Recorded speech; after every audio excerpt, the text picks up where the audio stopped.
Richard Hawthorne didn't knock. He never knocked. He pushed open the front door of the Blackwood estate like a man who already believed it belonged to him, his two lawyers flanking him on either side, and a smirk arranged on his face the way other men arranged flowers, deliberately, for effect. He dropped a folded set of documents onto Alexander Blackwood's dining table without a word, letting the sound do the talking for him. Then he pulled out a chair, the wrong chair, Alexander's chair, and sat down in it. "You've got 30 days, Hawthorne said, crossing one boot over his knee. "Sign those papers or I'll have a judge do it for you." Alexander stood at the far end of his own table, hands at his sides, and said nothing. Hawthorne smiled wider. "I heard you hired a cook. That's sweet. Man like you, all this land, eating alone every night." He glanced around the room, the high ceilings, the cold fireplace, the single chair pulled out from the table. Shame to let a place like this go to ruin. He stood, buttoned his coat, and walked out the way he came in. The lawyers followed, the door closed. Alexander stood there for a long time with those papers on the table in front of him, and the room felt exactly as empty as it always had, except now that emptiness had a shape, and the shape was the outline of everything he stood to lose. If someone had told you that your home, your land, everything your family built across 3 generations could be taken from you by a man who never worked a single honest day in his life, what would you do? Would you fight? Would you fold? Or would you wake up one morning and realize the thing you were really losing wasn't the land at all? Before we go any further, if stories like this one speak to you, if you've ever watched someone fight to hold on to what they love, please take a moment to subscribe to this channel so you never miss what comes next. Hit that like button and drop a comment telling us the city and country where you're watching from. It means more than you know to see how far these stories travel. Now, let's go back to where it all began. Alexander Blackwood had turned 41 that spring, though nobody made much note of it. There was no gathering, no cake, no one to remark that he looked older than he used to.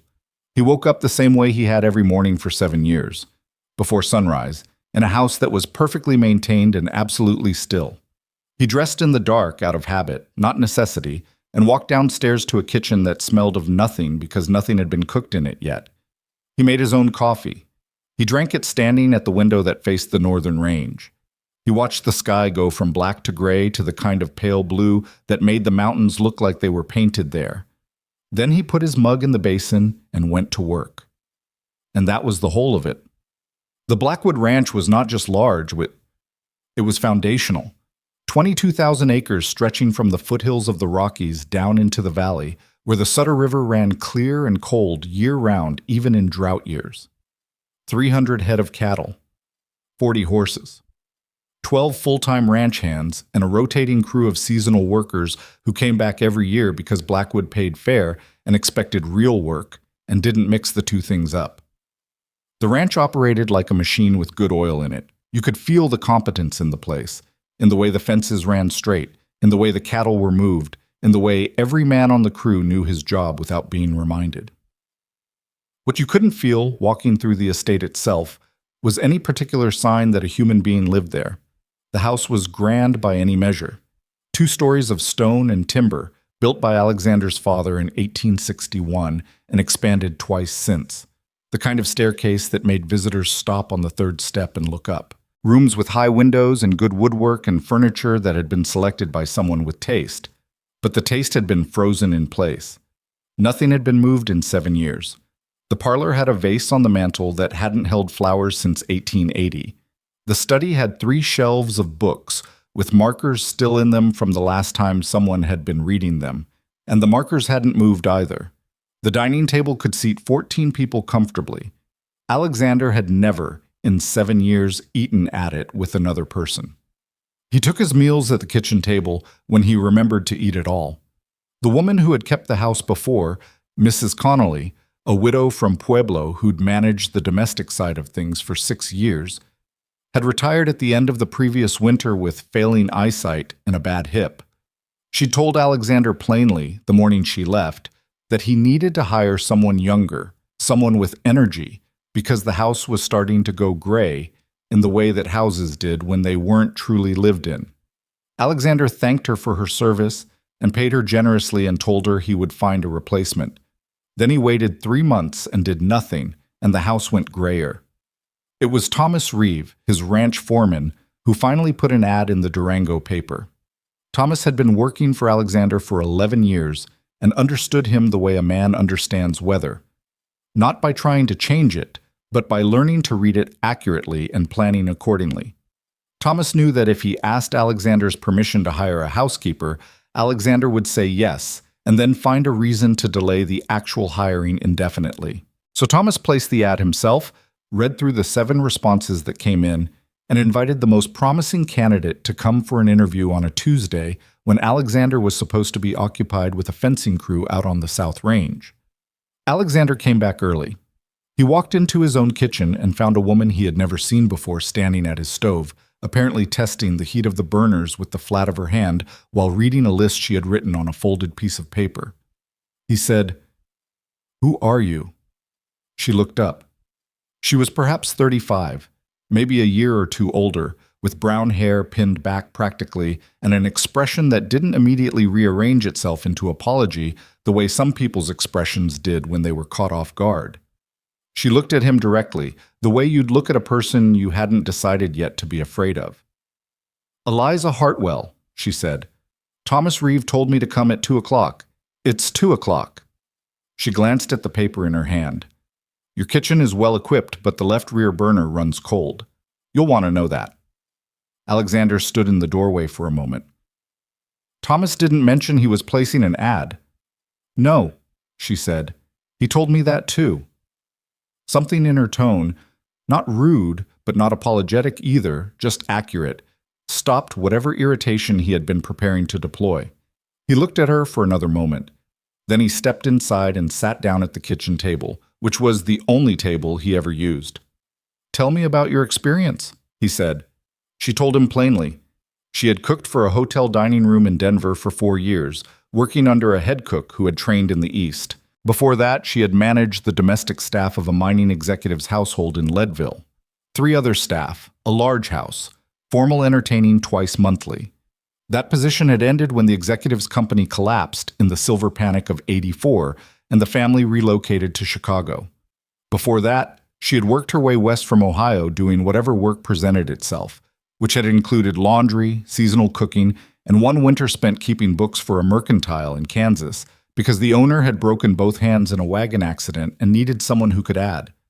"I can cook well," she said. "I can manage a house without being managed myself. I'm not looking for conversation, and I'm not looking for charity. I need steady work and a fair wage and somewhere to sleep that doesn't have rats in the walls." "The previous housekeeper's quarters are clean," Alexander said. "I know. I already looked at them. Thomas showed me." Alexander was quiet for a moment. He had expected to be irritated by this interview. He was not. He wasn't sure what he was instead. "The position is cook and housekeeper," he said. "I have 12 ranch hands who take their meals in the bunkhouse. You'll prepare those separately from the main house. I eat simply. I don't entertain. I'll need the house managed, not decorated." "Understood." "I don't require company." She met his eyes. "Neither do I." He hired her before he'd fully decided to, which was not something that happened to him often. Eliza Hartwell moved into the housekeeper's quarters that same afternoon. She had 1 trunk and a small leather bag, and she unpacked both in under 20 minutes, and by 6 o'clock that evening she had produced a meal that Alexander ate at the kitchen table in its entirety for the first time in longer than he could accurately recall. It wasn't elaborate. Roasted chicken, potatoes cooked with onion and fat, bread that she'd made quickly because she'd apparently started the dough the moment she finished unpacking. Simple food, the kind that was good enough that you didn't think about the technique while you were eating it. You just ate. He washed his own dish afterward, the way he always had. When he came back through the kitchen to go to his study, she was already cleaning down the stove. She didn't look up or say good evening. He didn't say it either. It should have been unremarkable. It was the first night of a working arrangement with a household employee. But Alexander went to his study and sat in the chair by the window, and did not immediately pick up the papers he'd meant to review, and he didn't know why until a few minutes later when he identified the feeling. The house smelled like food, like something had been cooked in it and eaten in it and cleaned up after, like a place where people lived. He picked up his papers. He pushed the feeling down, where it belonged. The trouble with Richard Hawthorne had been building for 2 years, the way certain troubles do. Slowly, then suddenly, then with lawyers. Hawthorne was a businessman from Colorado Springs who had made his money in a complicated sequence of ventures that always seemed to leave other people worse off and him incrementally better positioned. He was not a rancher. He did not understand cattle or land in any practical sense. What he understood was leverage, and he had identified with the precision of a man who read financial maps the way others read faces, that the Sutter River's northern run through Alexander's land gave whoever owned that section control over every water source in the valley for 20 miles. The homesteaders downstream, the small ranchers, the town of Creston itself, which had grown dependent on irrigation channels fed from that river. Control the water, Hawthorne had apparently concluded, and you could charge what you liked for everything else. He'd approached Alexander the previous spring with an offer to purchase a 2,000-acre strip along the northern boundary. The offer was structured politely, as these things were at first. Alexander declined. Hawthorne came back in the fall with a higher number and a softer tone, and a reference to how difficult it was becoming, he'd heard, for large ranchers to navigate the new land classification requirements coming down from the territorial government. Alexander declined again, less politely. Then Hawthorne retained 3 lawyers and filed a challenge to the original land survey that had established the Blackwood property line in 1859. His argument, which the lawyers dressed up in 12 pages of legal language, was simple. The surveyor who had established the northern boundary had made a methodological error, and the land in question had therefore never been legitimately deeded to the Blackwood family. It belonged, by Hawthorne's reading, to the unincorporated territory, and Hawthorne had already filed a separate petition to purchase that exact strip from the territorial office. Alexander's own lawyers had been working on the response for 4 months. They were careful men, and they spoke carefully, which Alexander had initially found reassuring and now found maddening. "We have a strong argument," his lead attorney, Gerald Fitch, told him, in a letter that Alexander had read 3 times. However, the original survey records from 1859 are incomplete. The copies held in the county office are legible, but the methodology notations are missing. Without those notations, our argument relies heavily on precedent rather than documentation, and Hawthorne's team is specifically targeting that gap. That was the state of things the morning Hawthorne walked through his door unannounced and sat in his chair. Alexander stood at the table for a long time after Hawthorne left. He picked up the 30-day notice and read it twice. Then he folded it and set it down and stood there. And the specific quality of stillness in the room was different from its usual kind. This wasn't the stillness of a man who had made peace with solitude. This was the stillness of a man who was working very hard not to feel the thing he was feeling. He had grown up on this land. His father had broken the first ground here when Alexander was 4 years old, and he had a specific memory, not an important one, the kind of small memory that stays with you without reason, of following his father out to the northern fence line one August morning and standing in the high grass while his father checked the posts, and the way the mountains looked from there, and the sound the river made from that distance, which was a sound you felt more than heard.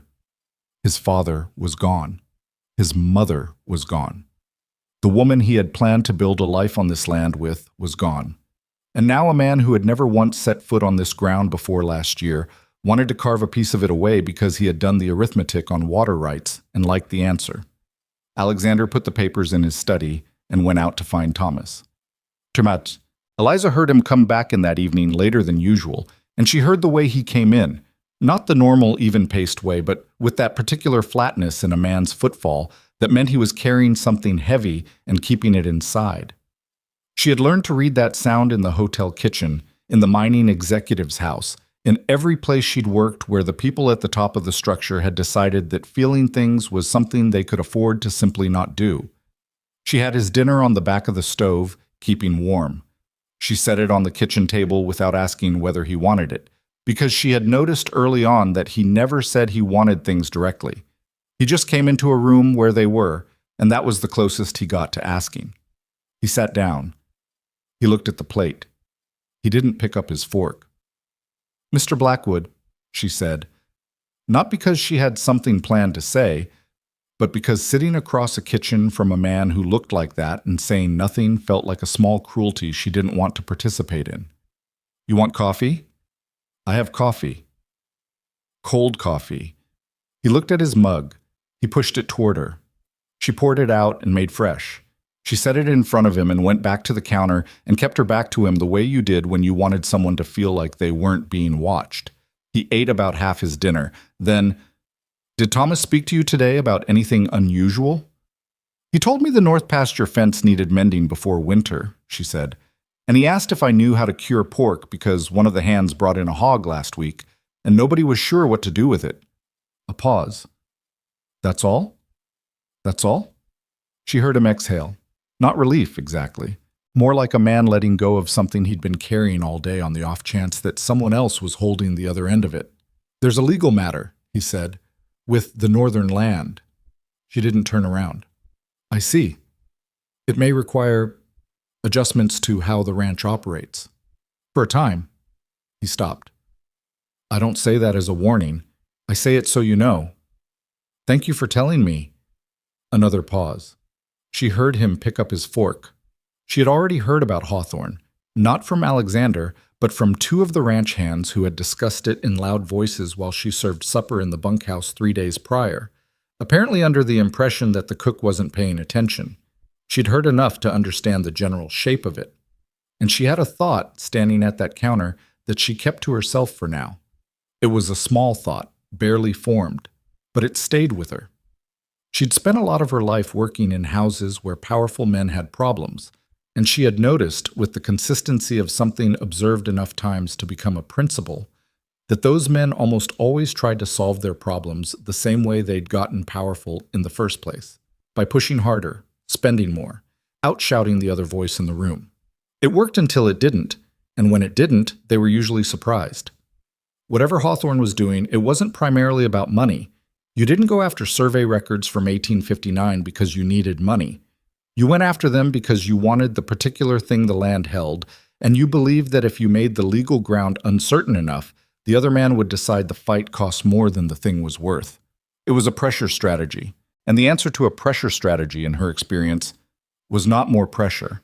But she was the cook. It wasn't her problem to solve. She dried her hands and left him to finish eating and went to check what she needed from the larder for tomorrow's bread.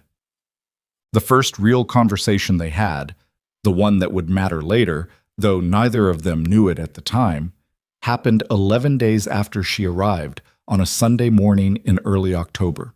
Eliza had been making apple preserves since 6 in the morning, using a crate of late-season apples one of the hands had brought down from a tree on the east slope. The kitchen had been warm for hours, smelling of hot sugar and cooked fruit, and she had 12 jars sealed and cooling on the counter and 4 more on the stove when Alexander came in looking for his coffee. He stopped when he smelled it. It wasn't a dramatic stop. It was the small, involuntary kind, a fractional pause that most people wouldn't have noticed. Eliza noticed it because she noticed things. It was one of the skills she had developed early in life, when noticing things was the difference between knowing what was coming and being caught off guard by it. "My mother made preserves in October," Alexander said. It came out of him like something that had been sitting near the top and hadn't needed much to fall out. He seemed mildly surprised to have said it. Eliza kept stirring. "What kind did she make?" "Apple. Plum when there were plums. She used to make enough to last through April." He was quiet for a moment. "The jars used to sit in the cellar, in rows. I used to go down there just to look at them in November, when there was nothing much else to do. I don't know why." "Because it meant you'd get through winter," Eliza said. He was quiet. "Maybe." She ladled the last of the preserves into the 4 remaining jars and started wiping down the rims. "My mother didn't make preserves," she said. "We ate what was there and then there wasn't more. That's how I learned to cook, not from wanting to do it, from needing to know how." She set the lids and heard him pull out a chair at the kitchen table. He was still there. That was unusual. Sunday mornings he was usually out with the horses by now. "Where are you from?" he asked. "Ohio." She glanced over her shoulder. "Small town east of Columbus. Nothing about it would mean anything to you. You said your mother didn't make preserves." "She didn't. She worked in a textile mill until her lungs gave out. Then she stayed home and I worked. She set the last jar down. I left when I was 19, went where the work was. She said it plainly, not for sympathy. She had long since stopped saying things like that for sympathy. She said it because it was true, and because she had noticed he seemed like the kind of man who trusted plain truths more than managed ones. "That was a long time to be moving," he said. 16 years, she said. Yes. She turned around and found him looking at her in a way she hadn't seen from him before, not assessing, the way he'd looked at her in the interview. Something less guarded than that, like a man who had been standing behind glass for so long he'd forgotten what it felt like to be in the same room with another person. "I haven't been to Columbus," he said. "I've been to Cincinnati." "What did you think of it?" "Too loud." A pause. "I've never been much for cities."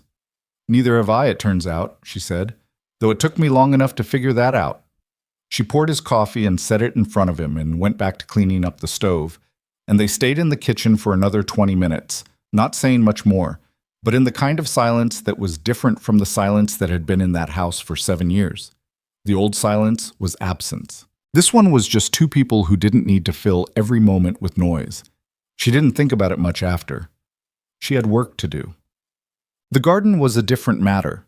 She had found it on her third day, a walled enclosure on the south side of the house that she had initially thought was a storage yard. The gate had been latched from the outside. When she opened it, she found what had once been a kitchen garden, though it had been abandoned long enough that the beds were choked and the wooden markers had mostly rotted down to stubs. One old apple tree was still alive in the corner, gnarled and unpruned, dropping small, hard apples that nobody was collecting. She asked Thomas about it that evening. Thomas looked at the ground for a moment before answering. Mrs. Blackwood, his mother, kept that garden. She passed 8 years back. Mr. Blackwood shut the gate after. Eliza looked at the enclosure. "Has anyone touched it since?" "No." She nodded and didn't ask anything else. She thought about it for 3 days. Then she went to Thomas and asked if he had any interest in letting her clear it and put it back into use as a working kitchen garden, because she could see from the soil quality that it would produce well if somebody worked it, and having fresh vegetables on hand would reduce what they spent at the Creston Mercantile by a meaningful amount per month. Thomas considered this. "I'd mention it to Mr. Blackwood first." "I'd rather you did," she said. "I'm not in the habit of making changes to someone's property without asking." Thomas mentioned it to Alexander. Alexander said nothing for a long moment. Then he said yes. She started clearing the beds the following Saturday, between meals. It was hard work, the kind of compacted, root-tangled work that takes longer than you think it will and produces blisters you weren't prepared for. She was on her knees pulling dead vines from the third bed when she became aware that she was not alone. Alexander was standing at the gate, watching her. He had his hat in his hand, which she'd noticed he did when he was uncertain about something. "I should have warned you," he said. "The drainage on the east side runs poorly. The beds near the walls stay wet longer than they should." She sat back on her heels. "I wondered about that. What does the soil do in spring? Does it drain out by May?" "Usually by mid-April." He was quiet. "My mother kept the near beds for herbs because they could handle the moisture. Deeper things, carrots, parsnips, she kept in the center." "That makes sense," Eliza said. "Thank you for telling me." He stayed at the gate for another minute without speaking. She went back to the vines. After a while, she heard the gate close, and when she looked up, he was gone. But the next morning, she found a pair of good leather work gloves sitting on the counter by the garden gate. They were her size. Nobody mentioned them. The letter from Gerald Fitch arrived on a Thursday afternoon in the third week of October, and Alexander read it in his study with the door closed. Eliza knew he'd read it because she heard him push back his chair with a force just short of violence, and then the sound of him standing and walking and not leaving the room, just walking around in it, the way a man does when he has news too bad to sit down with. She made his dinner and left it on the kitchen table and went to her quarters at the back of the house. An hour later, she heard him come to the kitchen. She heard him eat, or not eat, she couldn't tell which. Then she heard him go to the parlor, which he almost never used. In the morning, his dinner plate was still mostly full. He had been there but hadn't managed to eat. She cleared it without saying anything. At breakfast, he took coffee and sometimes eggs, never much more. He looked at her across the table and said, "Hawthorne's lawyers filed with the territorial court. We have a hearing date in January. My attorney believes we can make a strong argument based on precedent, but without the original survey documentation, it's a harder road than it should be." She poured herself a cup of coffee, which she didn't usually do in his presence, and sat down across from him. He looked slightly surprised that she sat. "What was the original survey?" she asked. "Conducted in 1859. A government surveyor named—" He paused. "I think his name was Alderman, James Alderman. He was out of Denver. My father dealt with him directly, the way they did in those years." He turned his mug in both hands. "The county holds a copy of the deed and the basic map, but the methodology records, the field notes, the calculation logs, those are what would prove the survey was conducted correctly. And those records aren't in the county office. Where would they normally be? The surveyor keeps his own copies, or they go to the territorial survey office in Denver." Fitch checked. "They have a filing from Alderman from that year, but it's incomplete. Part of the record is missing." Eliza was quiet for a moment. "Is James Alderman still alive?" Alexander looked at her. Something shifted in his expression. "I don't know," he said, and it was clear from the way he said it that the question had not previously occurred to him or to his attorneys. "He would be old," she said, "but 1859 isn't so long ago that a man couldn't still be living." She picked up her coffee. "Surveyors keep their field books. It's a professional habit, from what I understand. They work from them for years, referencing old measurements when new jobs take them near previous work.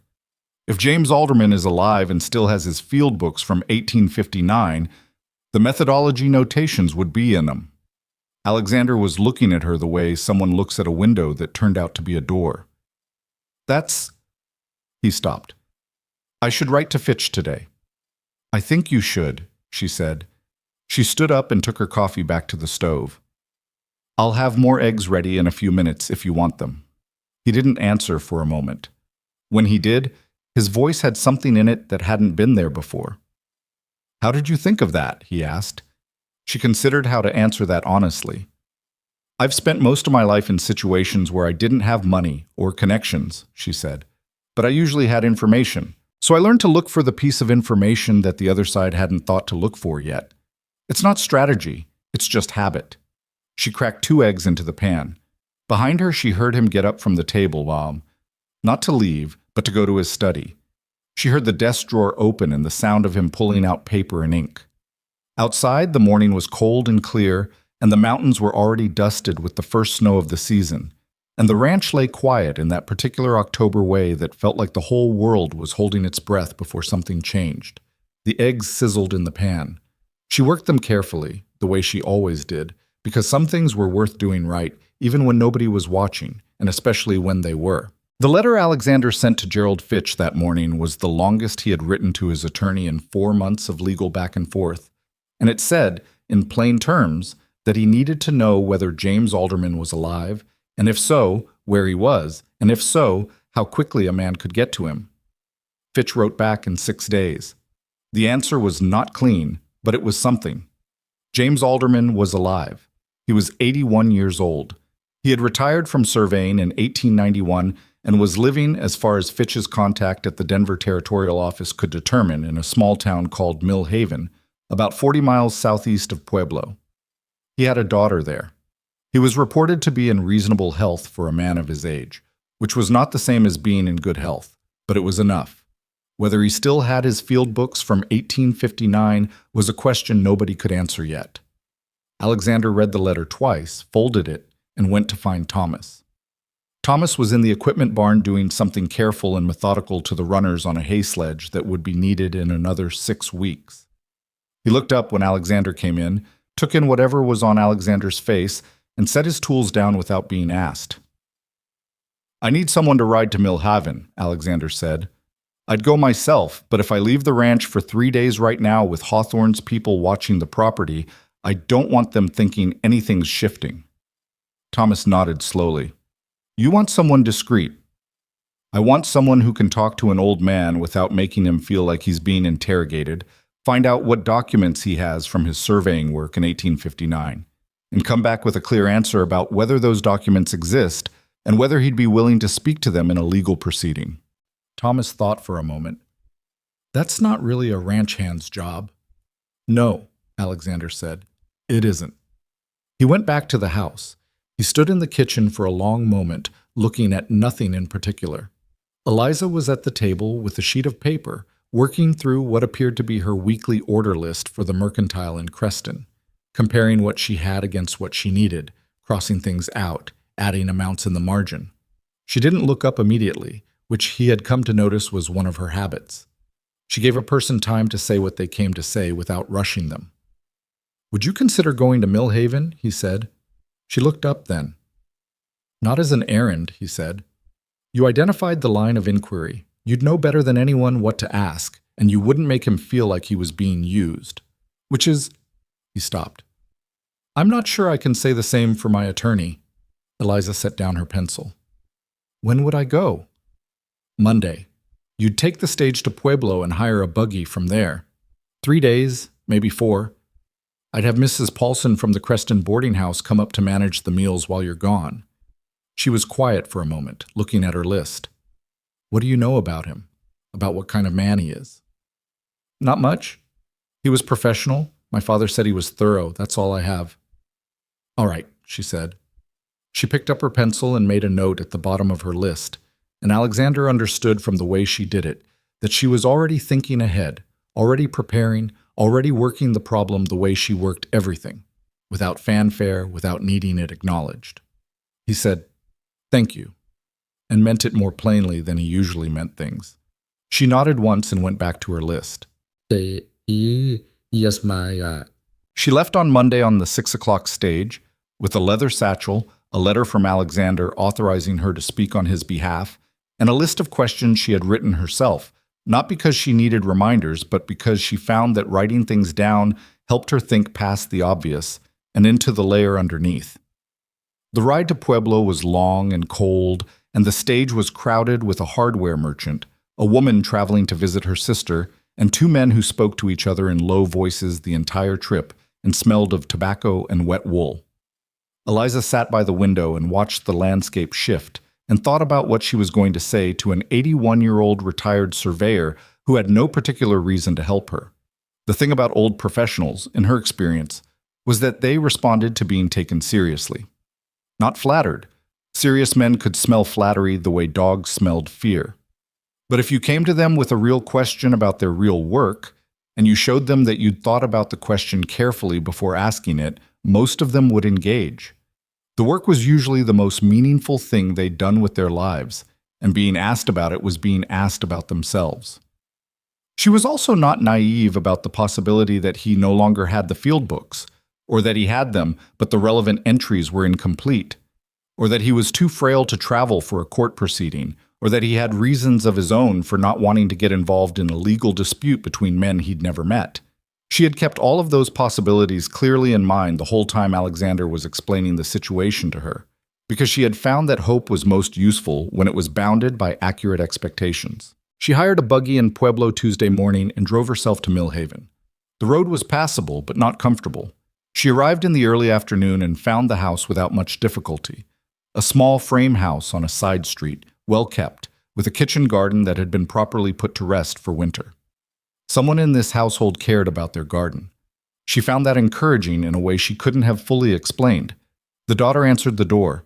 She was perhaps 50, with her father's eyes and a wariness that Eliza recognized as the specific wariness of a person who had spent years protecting an elderly parent from people who wanted something from them. Eliza introduced herself plainly. She said she had come on behalf of Alexander Blackwood, whose family's land had been surveyed by James Alderman in 1859, and that there was a legal matter involving the documentation of that survey, and she would very much appreciate the chance to speak with Mr. Alderman if he was willing and if his health permitted. The daughter studied her for a long moment. "What kind of legal matter?" "Someone is challenging the validity of the original survey in order to claim part of the property," Eliza said. "The challenge depends on the fact that the methodology records aren't in the county office. We have reason to believe your father may still have his field books from that period." The daughter looked at her for another moment. Then she opened the door wider. James Alderman was sitting in a chair by the window with a blanket over his knees and a newspaper folded in his lap that he had apparently not been reading. He was small in the way that very old men sometimes became small, not diminished exactly, but concentrated, like something that had been distilled down to its essential qualities. His hands were still large and precise-looking. His eyes were sharp. "Colorado, 1859, he said, when Eliza had explained why she was there. "The Blackwood survey." "Yes, sir."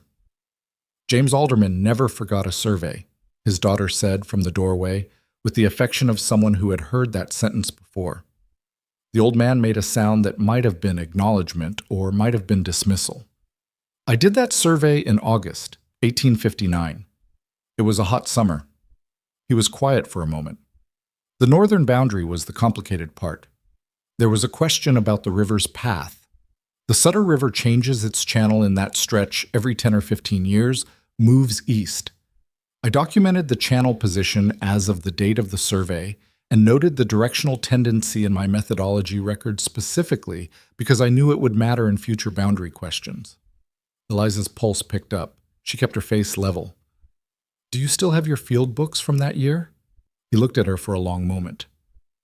"My daughter thinks I should have thrown them away 20 years ago." "I would never say that," his daughter said from the doorway. "She implies it." But there was something in his voice that wasn't resentment, more like a man who found that he still had things worth keeping. "I have the field books. I have all of them. 61 years of surveying, and I have every book." He shifted in his chair. "What exactly is this man Hawthorne claiming?" She told him precisely, without softening it. The methodological error claim, the incomplete county records, the petition to the territorial office. She watched his face while she talked. By the time she finished, James Alderman's expression had become something she could only describe as professional offense. "A methodological error," he said flatly. "That's the claim." "I did not make methodological errors." He said it not with the wounded pride of an old man, but with the certainty of a craftsman who understood exactly what his work had been and was not willing to have it misrepresented. "I made errors in judgment twice in my career, both on terrain surveys in the mountains where the conditions were genuinely exceptional. And I documented both errors myself in my own records because that is what an honest surveyor does. The Blackwood survey was not one of them." "Can I ask," Eliza said carefully, "whether you'd be willing to review the relevant field book entries and, if they support the original survey, to provide testimony to that effect in a legal proceeding?" The old man looked at the window.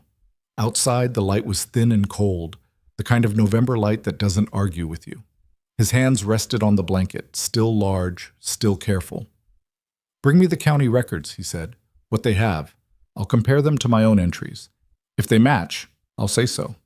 If they don't, I'll say that too." He looked at her again. "I'm 81 years old. I'm not traveling to a courthouse." "We could arrange for your testimony to be taken here," she said. "A deposition." "I know what a deposition is." "I didn't assume otherwise." He studied her for a moment. Something in his expression shifted, the way old men sometimes shifted when they decided to stop testing someone and just accept what was in front of them. "You're not an attorney?" "No, I'm the cook." A pause. "He sent his cook." "He sent the person who thought of looking for you," she said. James Alderman made that sound again, and this time it was clearly not dismissal. His daughter in the doorway was hiding something behind a careful expression. "Come back tomorrow morning," he said. "I'll have the 1859 books out. You can look at what's there." She looked at them the following morning for 2 hours, with James Alderman sitting across the table and explaining, in the methodical way of a man who had spent 60 years translating the physical world into precise notation, what each entry meant. His handwriting was small and exact, the kind that didn't change much with age because it had always been disciplined. The entries for August 1859 were complete, more than complete. The northern boundary methodology was detailed in a way that went beyond the standard requirement, with multiple reference points and a specific note about the Sutter River's channel position and the historical movement pattern he had observed on 2 previous surveys of adjacent land. "This," Eliza said, pointing to a notation on the 3rd page. This reference to the eastern migration of the Channel, you wrote this in August 1859? The date is there. If someone claimed the survey was methodologically flawed because of the river's current position, that claim would be specifically contradicted by this notation, he said. I anticipated that question. That is why I wrote it down. He folded his hands on the table. I always anticipated the questions that would come later. That's what separates a competent survey from a careless one. She rode back to Pueblo that afternoon with a clarity in her chest that she recognized as relief, though she held it carefully because there was still a long distance between a useful field book and a resolved legal case. But the field book existed, and the entries were what she had hoped they would be, and James Alderman was willing to have his testimony taken, and that was more than had existed 3 days ago. She took the stage back to the ranch on Thursday and arrived in the early evening, tired from travel and carrying the cold of the road in her coat. Alexander was in the kitchen when she came in, which surprised her. He was rarely in the kitchen in the evening. He had a mug of coffee in front of him and papers spread on the table, and he looked up when she opened the door with an expression that he hadn't arranged into anything in particular yet, which meant she was seeing something more honest than he usually showed. She set her satchel down and took off her coat. He has the field books, she said. The 1859 entries are complete. The northern boundary methodology is fully documented, including a specific notation about the Sutter River's channel movement that directly addresses the claim Hawthorne's lawyers are making. She pulled out the small notebook where she'd written the key details. He's willing to provide a deposition. He won't travel, but he'll allow his testimony to be taken in Mill Haven. She set the notebook on the table beside his papers. The dates, the entry references, and his daughter's name for correspondence are in there. Alexander looked at the notebook. Then he looked at her. He didn't say anything for a moment. Outside, the wind had picked up and was working at the kitchen window in the particular way it did before a cold front moved through. Sit down, he said. You've been on a stage for 3 days. She sat. He got up and poured a second mug of coffee and put it in front of her, and she registered the small awkwardness of the gesture. A man not accustomed to serving anyone, doing it anyway, and didn't remark on it. You read the field books yourself, he said. He explained them to me. I wanted to understand what I was looking at. And you believe they're genuine. She wrapped her hands around the mug. He's 81 years old, and he remembered the Blackwood survey specifically before I'd given him any detail beyond the year and the location. He remembered it was a hot August. He remembered the northern boundary was complicated. He had 61 years of field books in his study in chronological order. She paused. He takes his work seriously in the way that people do when they know the work matters, and they've always known it. You can't manufacture that.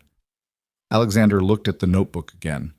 She could see him thinking, not the anxious thinking he'd been doing for months, circling the same problem from the same angles. Something looser. Like a man who had been trying to force a door and had just been shown that it opened the other way. Fitch needs to contact him immediately, Alexander said, before Hawthorne's people get wind of this. That was my thinking too. The sooner a deposition is scheduled, the less time there is for anything to complicate it. He looked at her.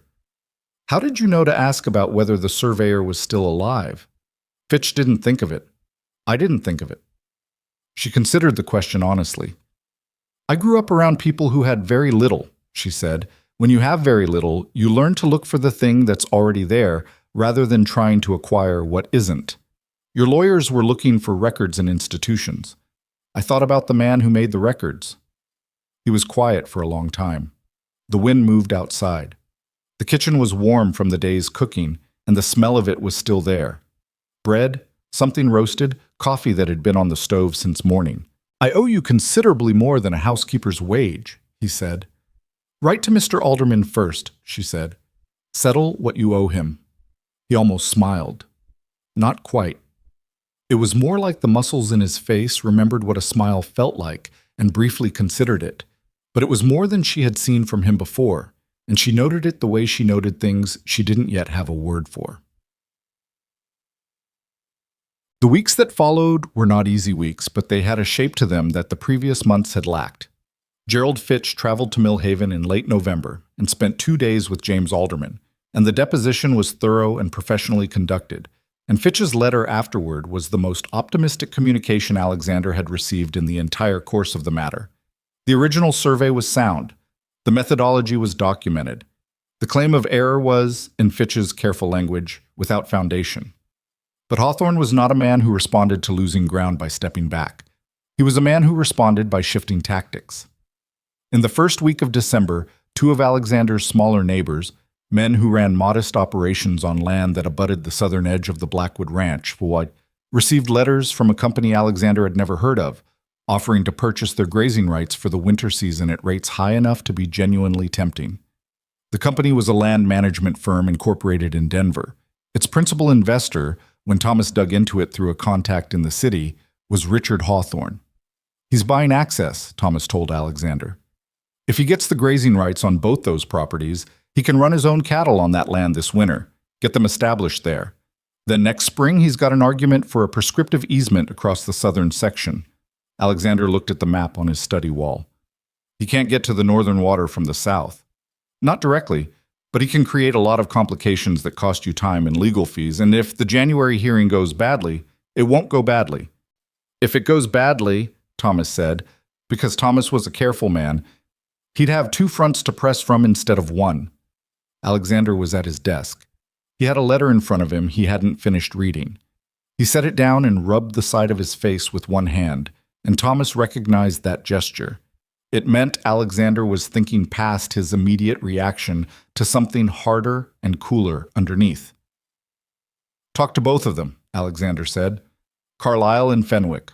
Tell them I'll match whatever Hawthorne's company offered for the grazing rights, and I'll add a mutual aid agreement for the winter.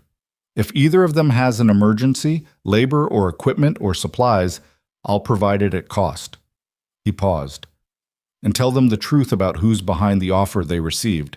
They deserve to know what they're dealing with." Thomas nodded. "Carlisle's been here 16 years, Fenwick's been here 12. They're not going to sell to a Denver land company if they understand what it means. Make sure they understand." Thomas left.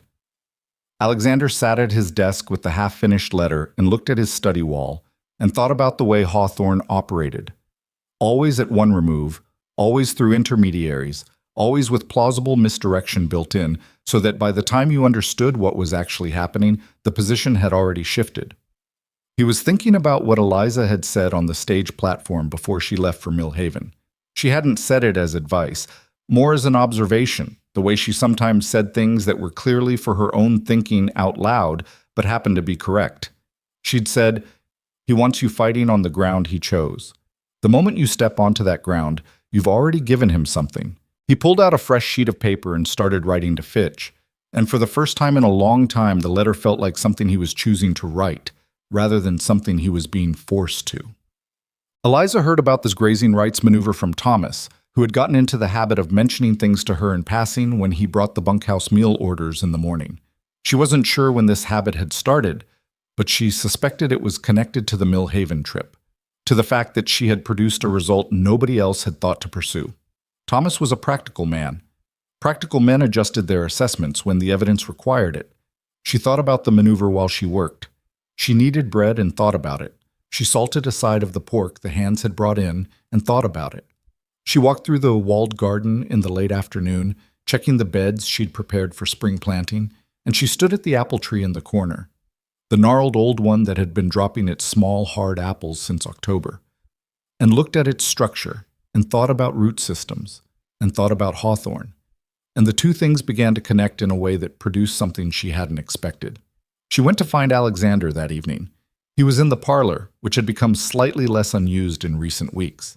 He had a fire going and papers in his lap, and the lamp lit beside him, and he looked up when she came in with the expression of a man who had learned over the past weeks that when this particular person came looking for him, it was usually worth stopping what he was doing.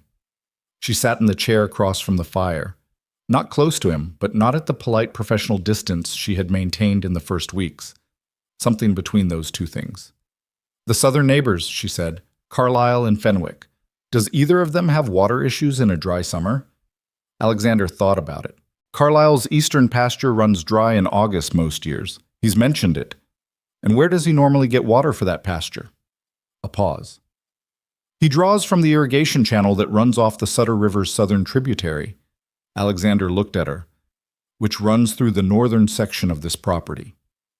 So even if Hawthorne doesn't get the grazing rights, she said, even if he loses the January hearing, he could still apply pressure to those neighbors in a dry summer simply by threatening to obstruct the water access at some future point. That's been the underlying logic from the start. Which means the neighbors know it too, she said. They've known it for years. They've been operating on good faith and on the assumption that you'd keep the water access available, but that's never been formalized. Alexander was very still. A water use agreement, she said, formal, recorded, guaranteeing Carlisle and Fenwick access to the irrigation channels in exchange for a mutual easement agreement that would give you right-of-way across their southern properties if you ever needed it. Both sides get something real.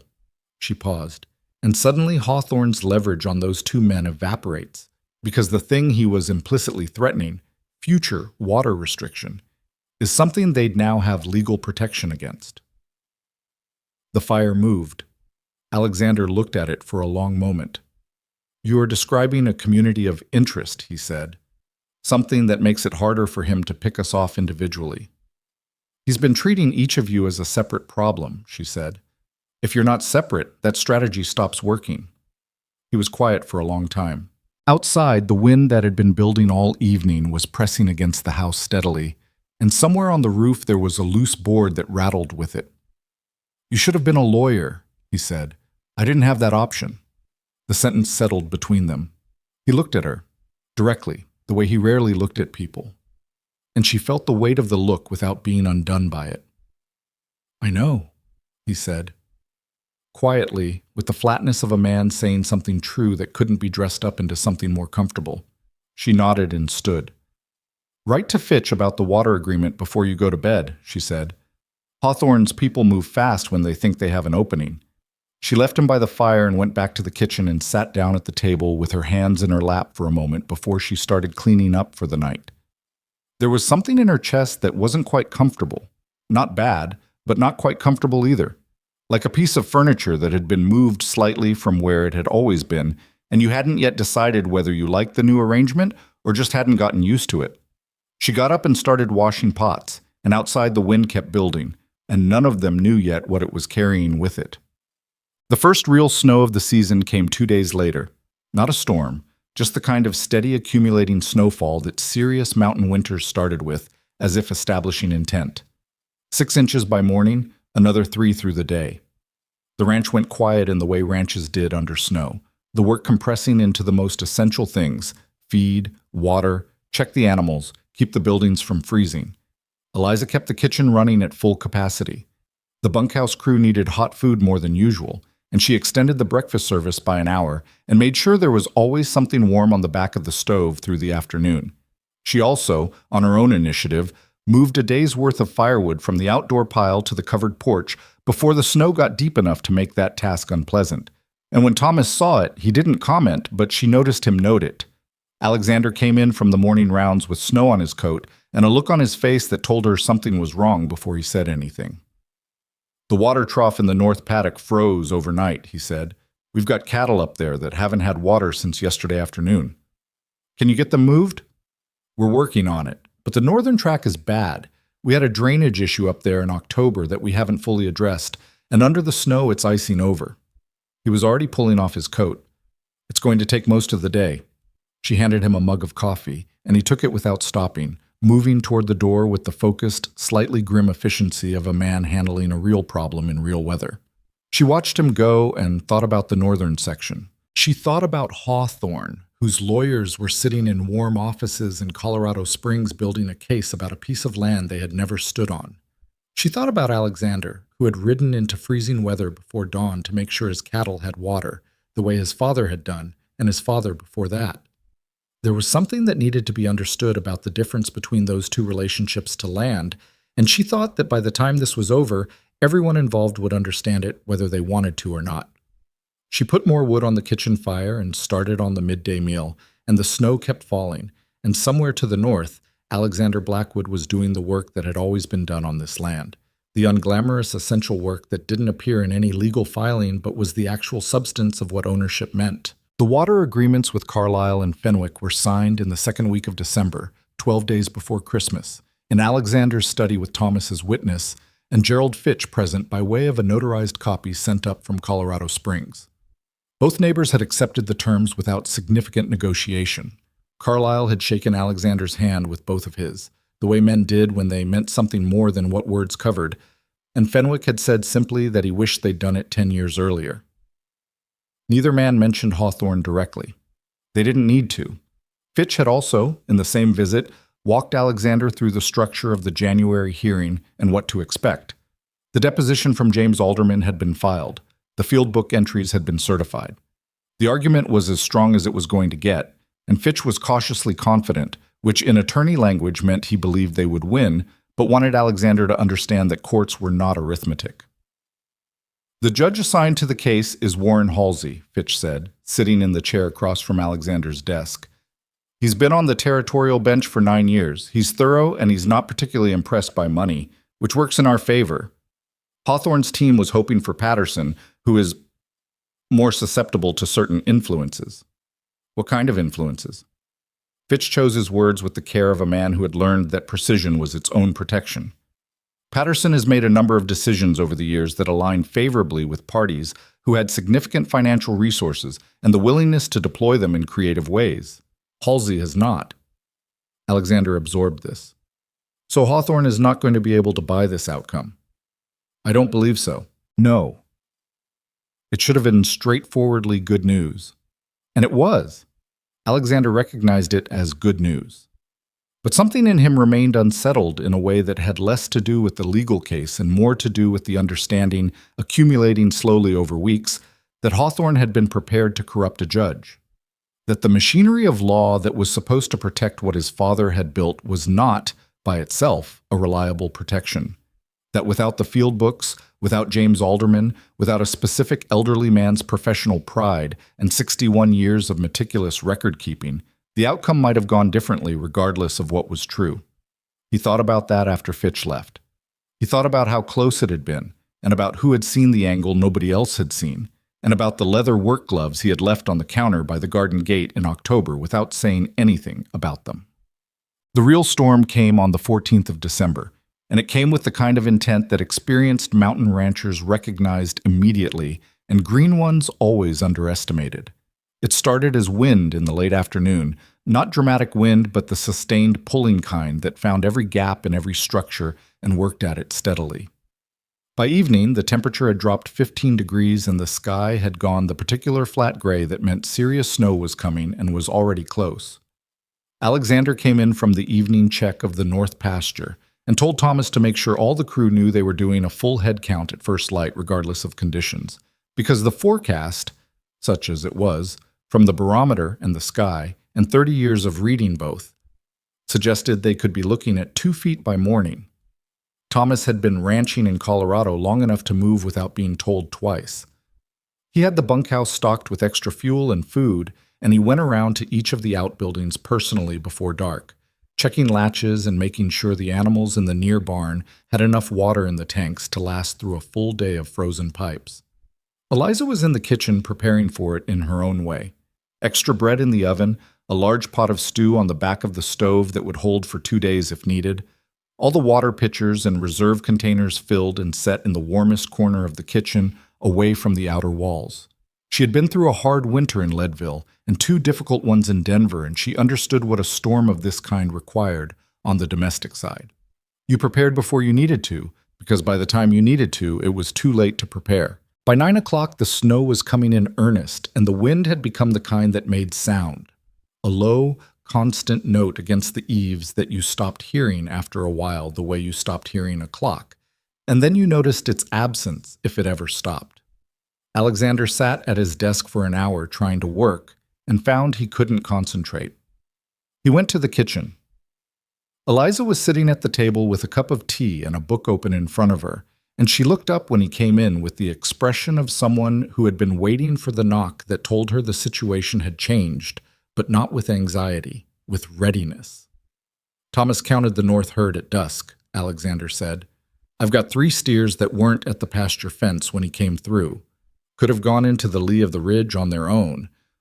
They do that in wind, but the temperature tonight is going to, He stopped. I need to check. In this? If they're caught out past the ridge without shelter, they won't make it to morning. She looked at him for a moment. There was no melodrama in her face.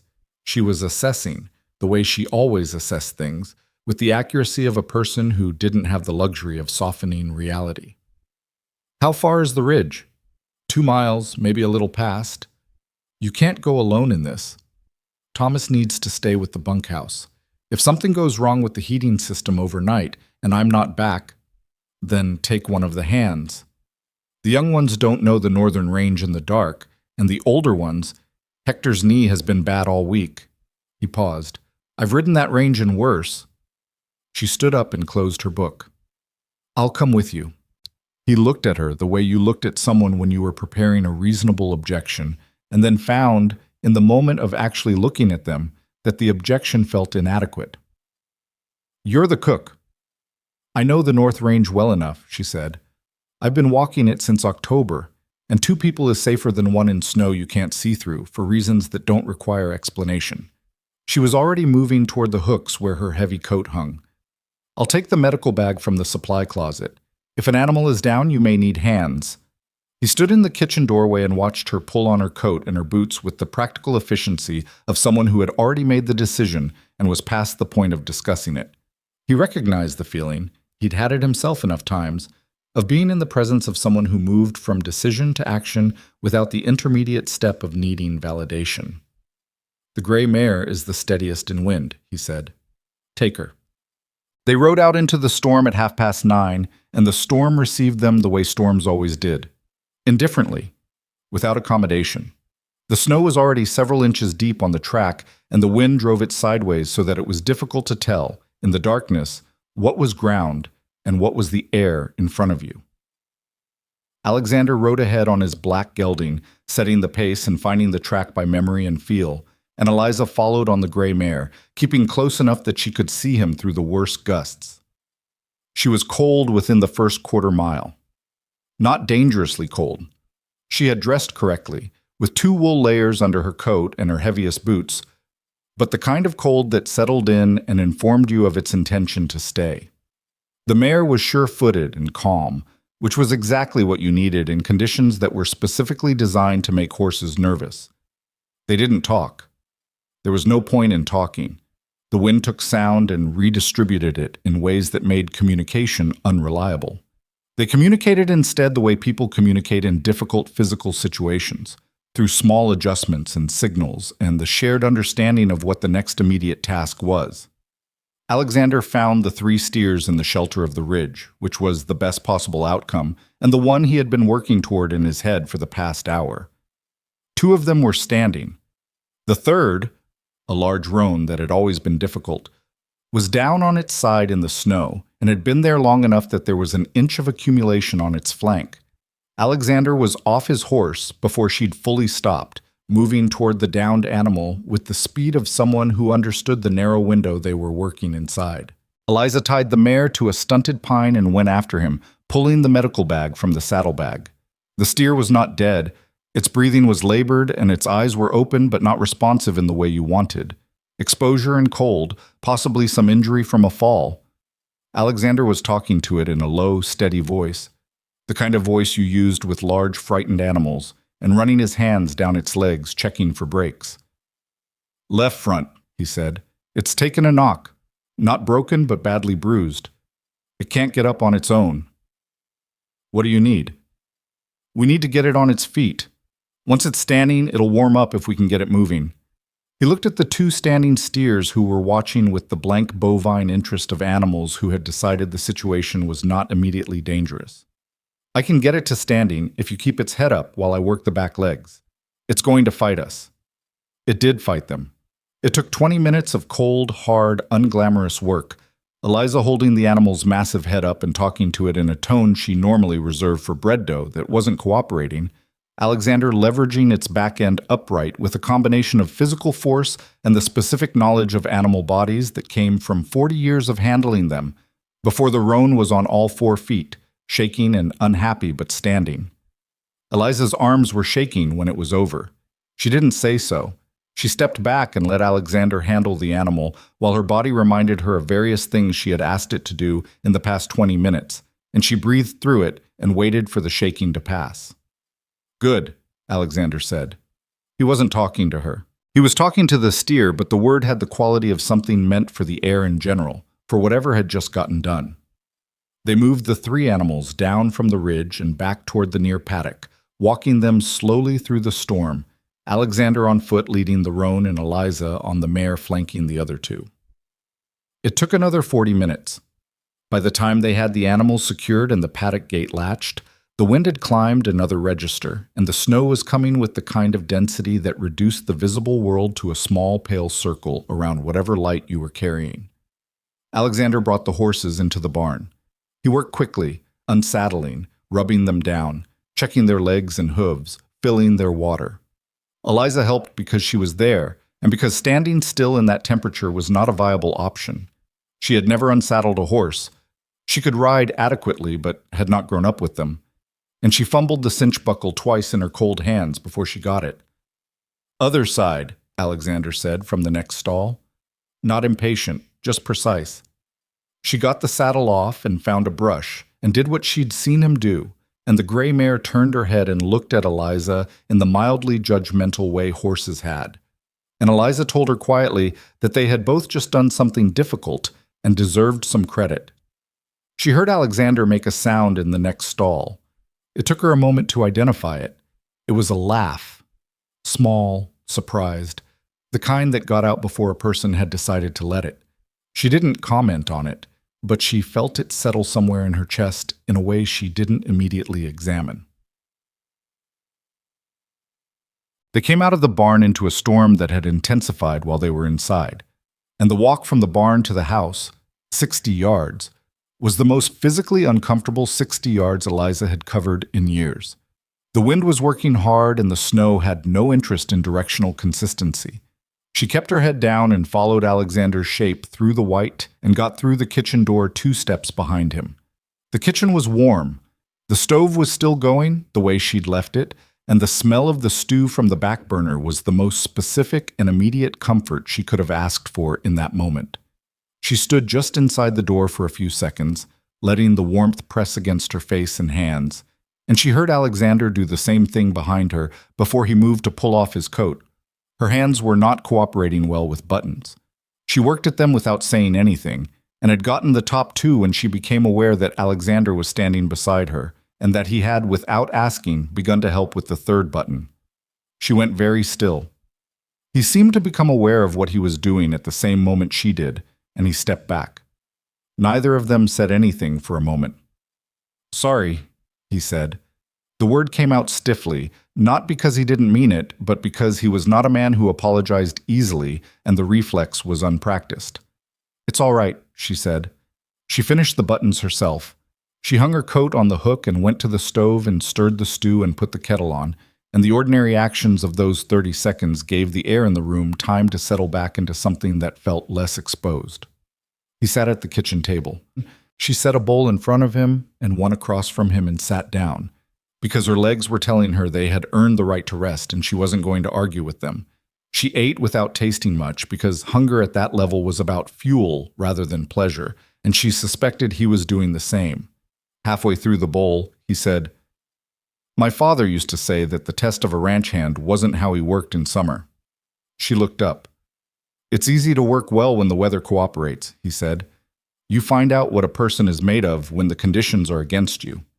She didn't answer immediately. She looked at him, at the tiredness in his face, the residual cold in his color, the specific quality of a man who had just done something necessary and hard, and was sitting with the aftermath of it. "That's true of more than ranch hands," she said. He was quiet for a moment. "I know." The kettle came to a boil. She got up and made tea, which she did not normally offer him because he was a coffee man, but tonight was not a normal night, and she made it anyway and set it in front of him, and he took it without comment.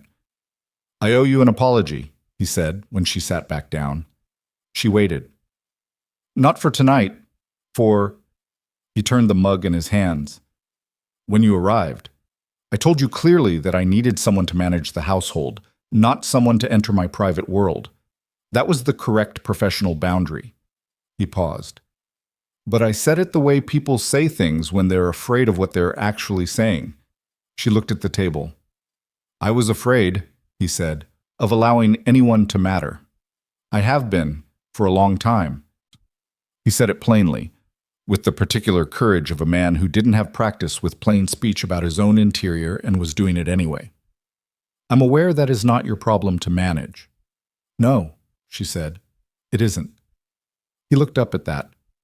But you told me anyway, she said, which is different from making it my problem. She picked up her tea. You can tell someone something true without requiring them to fix it. He was quiet. Outside, the storm was at its height, pressing against the house from all sides with the steady insistence of something that had been building for a long time and was now fully itself. You've spent your whole life in other people's houses, he said. It wasn't an accusation. It was the tone of a man recognizing something he'd been seeing for weeks and was only now forming into words. Yes. Is that... He stopped. Did you choose that, or was that what was available? The question was more direct than she was accustomed to, and she felt the pull of her usual response. The practical, bounded answer that didn't require her to look at anything she kept stored in the back room of herself. But it was late, and the storm was loud, and she was tired in the bone-deep way that dissolved certain habitual defenses. Both, she said. At first it was what was available. Then it became what I was good at. And then, she paused, then I think I chose it because it was safer than having something that was mine. If you belong to a house, you can always be asked to leave, but you're also always useful, and useful felt safer than the other kind. He was looking at her steadily. She didn't look away from it. The other kind, he said, being somewhere you're wanted rather than needed. She said it matter-of-factly, without asking for anything from it. Those are different things. I learned to choose the first one because the second one, she stopped. The second one requires trusting that someone will continue to want you after they've seen everything. The kitchen was very quiet under the storm. Clara, he said. She had never heard him say the name before, and she understood from the way he said it that it was not a simple thing for him to say. The woman I was going to marry, she died in January of 1880, fever. She was 28 years old. He looked at his mug. I had this, I knew everything I was going to do with my life, all of it, mapped out. The family we were going to build, the house, all of it. He paused. When she died, I took everything I'd planned, and I put it somewhere I thought it wouldn't hurt anymore. I built the ranch bigger. I bought more land. I told myself I was building something that would last. He was quiet for a moment. I was hiding, is what I was doing. She said nothing. There was nothing to say that would be better than silence. I know that's not unusual, he said. People lose people. They go on. They go on, she agreed. Going on and living aren't always the same thing. He looked at her, directly, fully, the way people rarely looked at each other because it required showing too much of yourself in the looking. No, he said, they're not. Outside the wind pressed and the snow came down and the storm did what storms do, which is be entirely itself without apology or restraint. Inside the kitchen, two people sat across from each other over empty bowls and cooling tea, and what passed between them wasn't dramatic or perfectly articulated. It was the particular thing that happened when two people who had both learned to make themselves smaller than they were recognized that quality in each other and found, against their better defenses, that it mattered. They found out in the morning what the storm had done. 4 feet of snow in the high areas, 2.5 at the ranch level. The northern track was completely blocked, which meant the crew couldn't reach the upper pasture until the drifts were broken through. The near barn had held, but the roof of the old equipment shed on the east side had partially collapsed under the snow load. No animals hurt, but 2 pieces of equipment damaged and a structural repair needed before any further snow. The north paddock fence, the one they'd been meaning to reinforce since October, had 3 posts snapped clean. But the steers were alive, all of them, including the roan who had come within a few hours of not surviving the night. and the water agreements were signed and filed. And in a Denver law office, James Alderman's deposition was sitting in Gerald Fitch's case files waiting for January. Thomas organized the crew with the competence that was his particular gift, and by midday, they had the most urgent repairs underway. Eliza kept the kitchen running at the expanded capacity that severe weather ranch work demanded. Breakfast at 6, hot food available continuously, midday meal at noon for whoever could get to the house, dinner at 5. She did it without being asked to adjust her schedule, because she had already adjusted it in her head the night before while the storm was building. At noon, Thomas came in with 2 of the hands for the midday meal, and while they were eating, he told Alexander that a man had come to the south gate that morning, on horseback, despite the road conditions.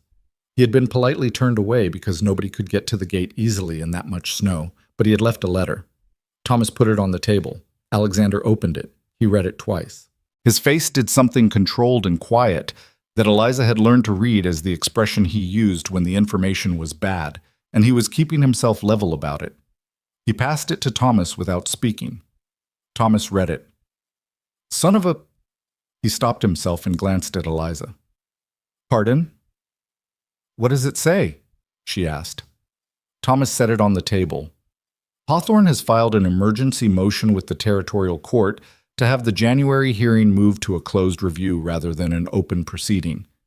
Eliza looked at Alexander. What does that mean for the case? A closed review is decided by a panel of 3 appointees rather than a single judge, Alexander said. It removes Halsey from the proceedings and replaces him with people Hawthorne has access to. It removes him, Alexander said again, flatly, from the proceedings. She looked at the letter. The logic of it was simple, and it was ugly. Hawthorne had found out about James Alderman. He'd found out that the deposition existed and that the documentation was solid, and that his methodological error claim was going to fail with Halsey on the bench. So he was trying to change the bench. Can he do this? She asked. His lawyers are arguing a procedural technicality, Alexander said. Something about the filing jurisdiction for surveys conducted before the territory was formally organized. Fitch said this might happen, that if they felt the case slipping, they'd try to muddy the procedural ground. Thomas leaned forward. Can Fitch fight it? Yes, and he will, but it delays everything. Alexander's jaw was tight, and delay is its own kind of damage. If the hearing gets pushed past March, we go into spring roundup with the boundary question still open, and that means I can't finalize grazing contracts on the northern section because no buyer will commit to a section under active legal challenge. The hands finished their meal quietly and went back out. Thomas looked at Alexander with the expression of a man who had nothing useful to add and knew it and was staying anyway out of solidarity. Eliza looked at the letter on the table. She thought about Richard Hawthorne, who had walked into this house and sat in Alexander's chair and smiled the smile of a man who believed that everything had a price and that he had access to more prices than the other side. She thought about what she'd said to herself, standing at the counter in the early weeks, that the answer to a pressure strategy was not more pressure. There's something Hawthorne is afraid of, she said. Both men looked at her. He's not changing tactics because he thinks he's winning, she said. He's changing tactics because the January hearing with Halsey on the bench was going to go badly for him, and he knows it. A man who's winning doesn't spend money on emergency procedural motions. She looked at Alexander. What would he have most to lose if the hearing was open? Not just the land. What else? Alexander was quiet. The water agreements, Thomas said slowly. With Carlisle and Fenwick. If those get entered into the record in an open proceeding, they establish that the Valley's ranchers are operating as a community of interest. That changes the argument from one man's property line to a regional water governance question, which is a much harder thing to attack in pieces. It also makes public, Eliza said, exactly what Hawthorne's strategy has been, which is not a land dispute. It's a water control scheme. She paused. His investors in Denver don't know that. The men who put money into his land management company, they think they're investing in a real estate development, not in a plan to control a valley's water supply and charge everyone downstream for the privilege. The kitchen was quiet. If the purpose of the scheme became public, she said, before the court proceeding, his investors would pull back, Alexander said. His voice had a quality in it she had not heard before, the particular quality of a man thinking at full capacity about something that mattered. If the Denver papers ran the story, the water control angle, the fake land management company, the attempt to corrupt the proceeding by removing Halsey, Hawthorne's access to money is what makes him dangerous, she said. Without that money, the lawyers stop filing emergency motions and the whole apparatus stops. Thomas stood up slowly. I know a man in Pueblo who writes for the Denver Chronicle. We were in the same regiment in the war. He's not a man who lets go of a story once he's got his teeth in it. Alexander looked at Thomas. Then he looked at Eliza. Something passed over his face that she couldn't quite name. Gratitude was part of it, but it was also something more complicated. The specific expression of a person recognizing, for the first time clearly, that they were not alone in the thing they were carrying. Contact him, Alexander said. Today. Tell him I'll provide full documentation. He paused. And tell Fitch to prepare a countermotion to keep the hearing open. I want both things moving at the same time. Thomas put on his coat and went out. Alexander sat at the table with the letter in front of him and the kitchen quiet around him, and for the first time since October, since the morning Hawthorne had walked through his door and set 30 days on his table, he looked like a man who was not absorbing a situation but directing one. Eliza spent the afternoon cleaning up the kitchen and thinking, in the background way that was her habit, about the shape of what was happening. She thought about the ember shed, the old equipment shed that had lost part of its roof to the snow, and about the 3 fence posts that needed replacing, and about the roan steer that was moving gingerly in the near paddock but eating. Small damages that would require work to address. Nothing that couldn't be fixed. She thought about Alexander, at his desk writing to Fitch, and about the way he'd looked when Thomas left. Not relieved, not triumphant, just settled. The way a man looked when he stopped running from a thing and turned around to face it. Late in the afternoon, when the light was going and the snow had stopped and the whole ranch lay white and still, under a sky that was clearing for the first time in 2 days, she went out to the walled garden. She didn't know why exactly.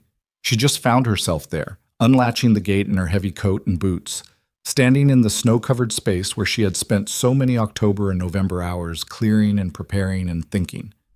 The beds were under snow. The apple tree in the corner had its branches weighted down with it, bent in the specific attitude of something carrying more than its share. She stood looking at it for a while. She thought about what she had said to Alexander the night before, at the kitchen table, over cold tea and the sound of the storm. The other kind, being somewhere you're wanted rather than needed.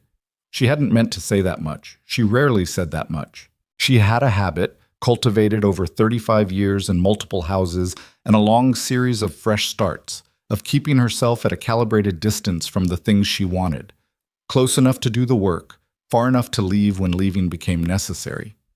It had kept her intact, that distance. It had also kept her alone in a way that she had become so accustomed to that she had mostly stopped noticing it.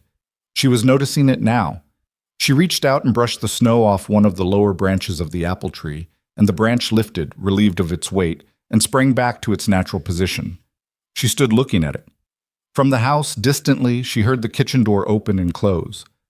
She turned and saw Alexander coming across the yard toward the garden gate, his coat on, his hat in his hand the way he held it when he was uncertain about something. He stopped at the gate.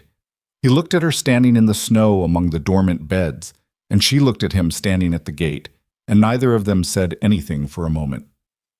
Fitch's countermotion goes out tomorrow, he said. Good. A pause. He looked at the apple tree. It'll be fine, he said, meaning the tree, meaning the weight of the snow, meaning something slightly larger than either of those things. I know, she said. The cold was real, and the light was going, and the ranch lay quiet around them in the particular aftermath quiet that came after a storm, when the world was holding itself still as if surprised by its own survival. He stood at the gate, and she stood among the sleeping beds, and the distance between them was no longer the professional distance she had maintained since October. It was something else, smaller and more honest, and neither of them was quite sure what to do about it yet. That was all right. There was time. The garden would wait for spring, and the hearing was in January, and the apple tree had been bending under its share of weight for decades and was still standing. She walked back toward the gate, and he held it open, and they went inside together out of the cold. Thomas's contact at the Denver Chronicle was a man named Edward Marsh, and Edward Marsh was exactly the kind of journalist who made powerful men nervous. Not because he was aggressive or loud, but because he was patient. He had been writing about land speculation and water rights in the Colorado Territory for 11 years, and he had a particular nose for the gap between what a business venture claimed to be and what it actually was.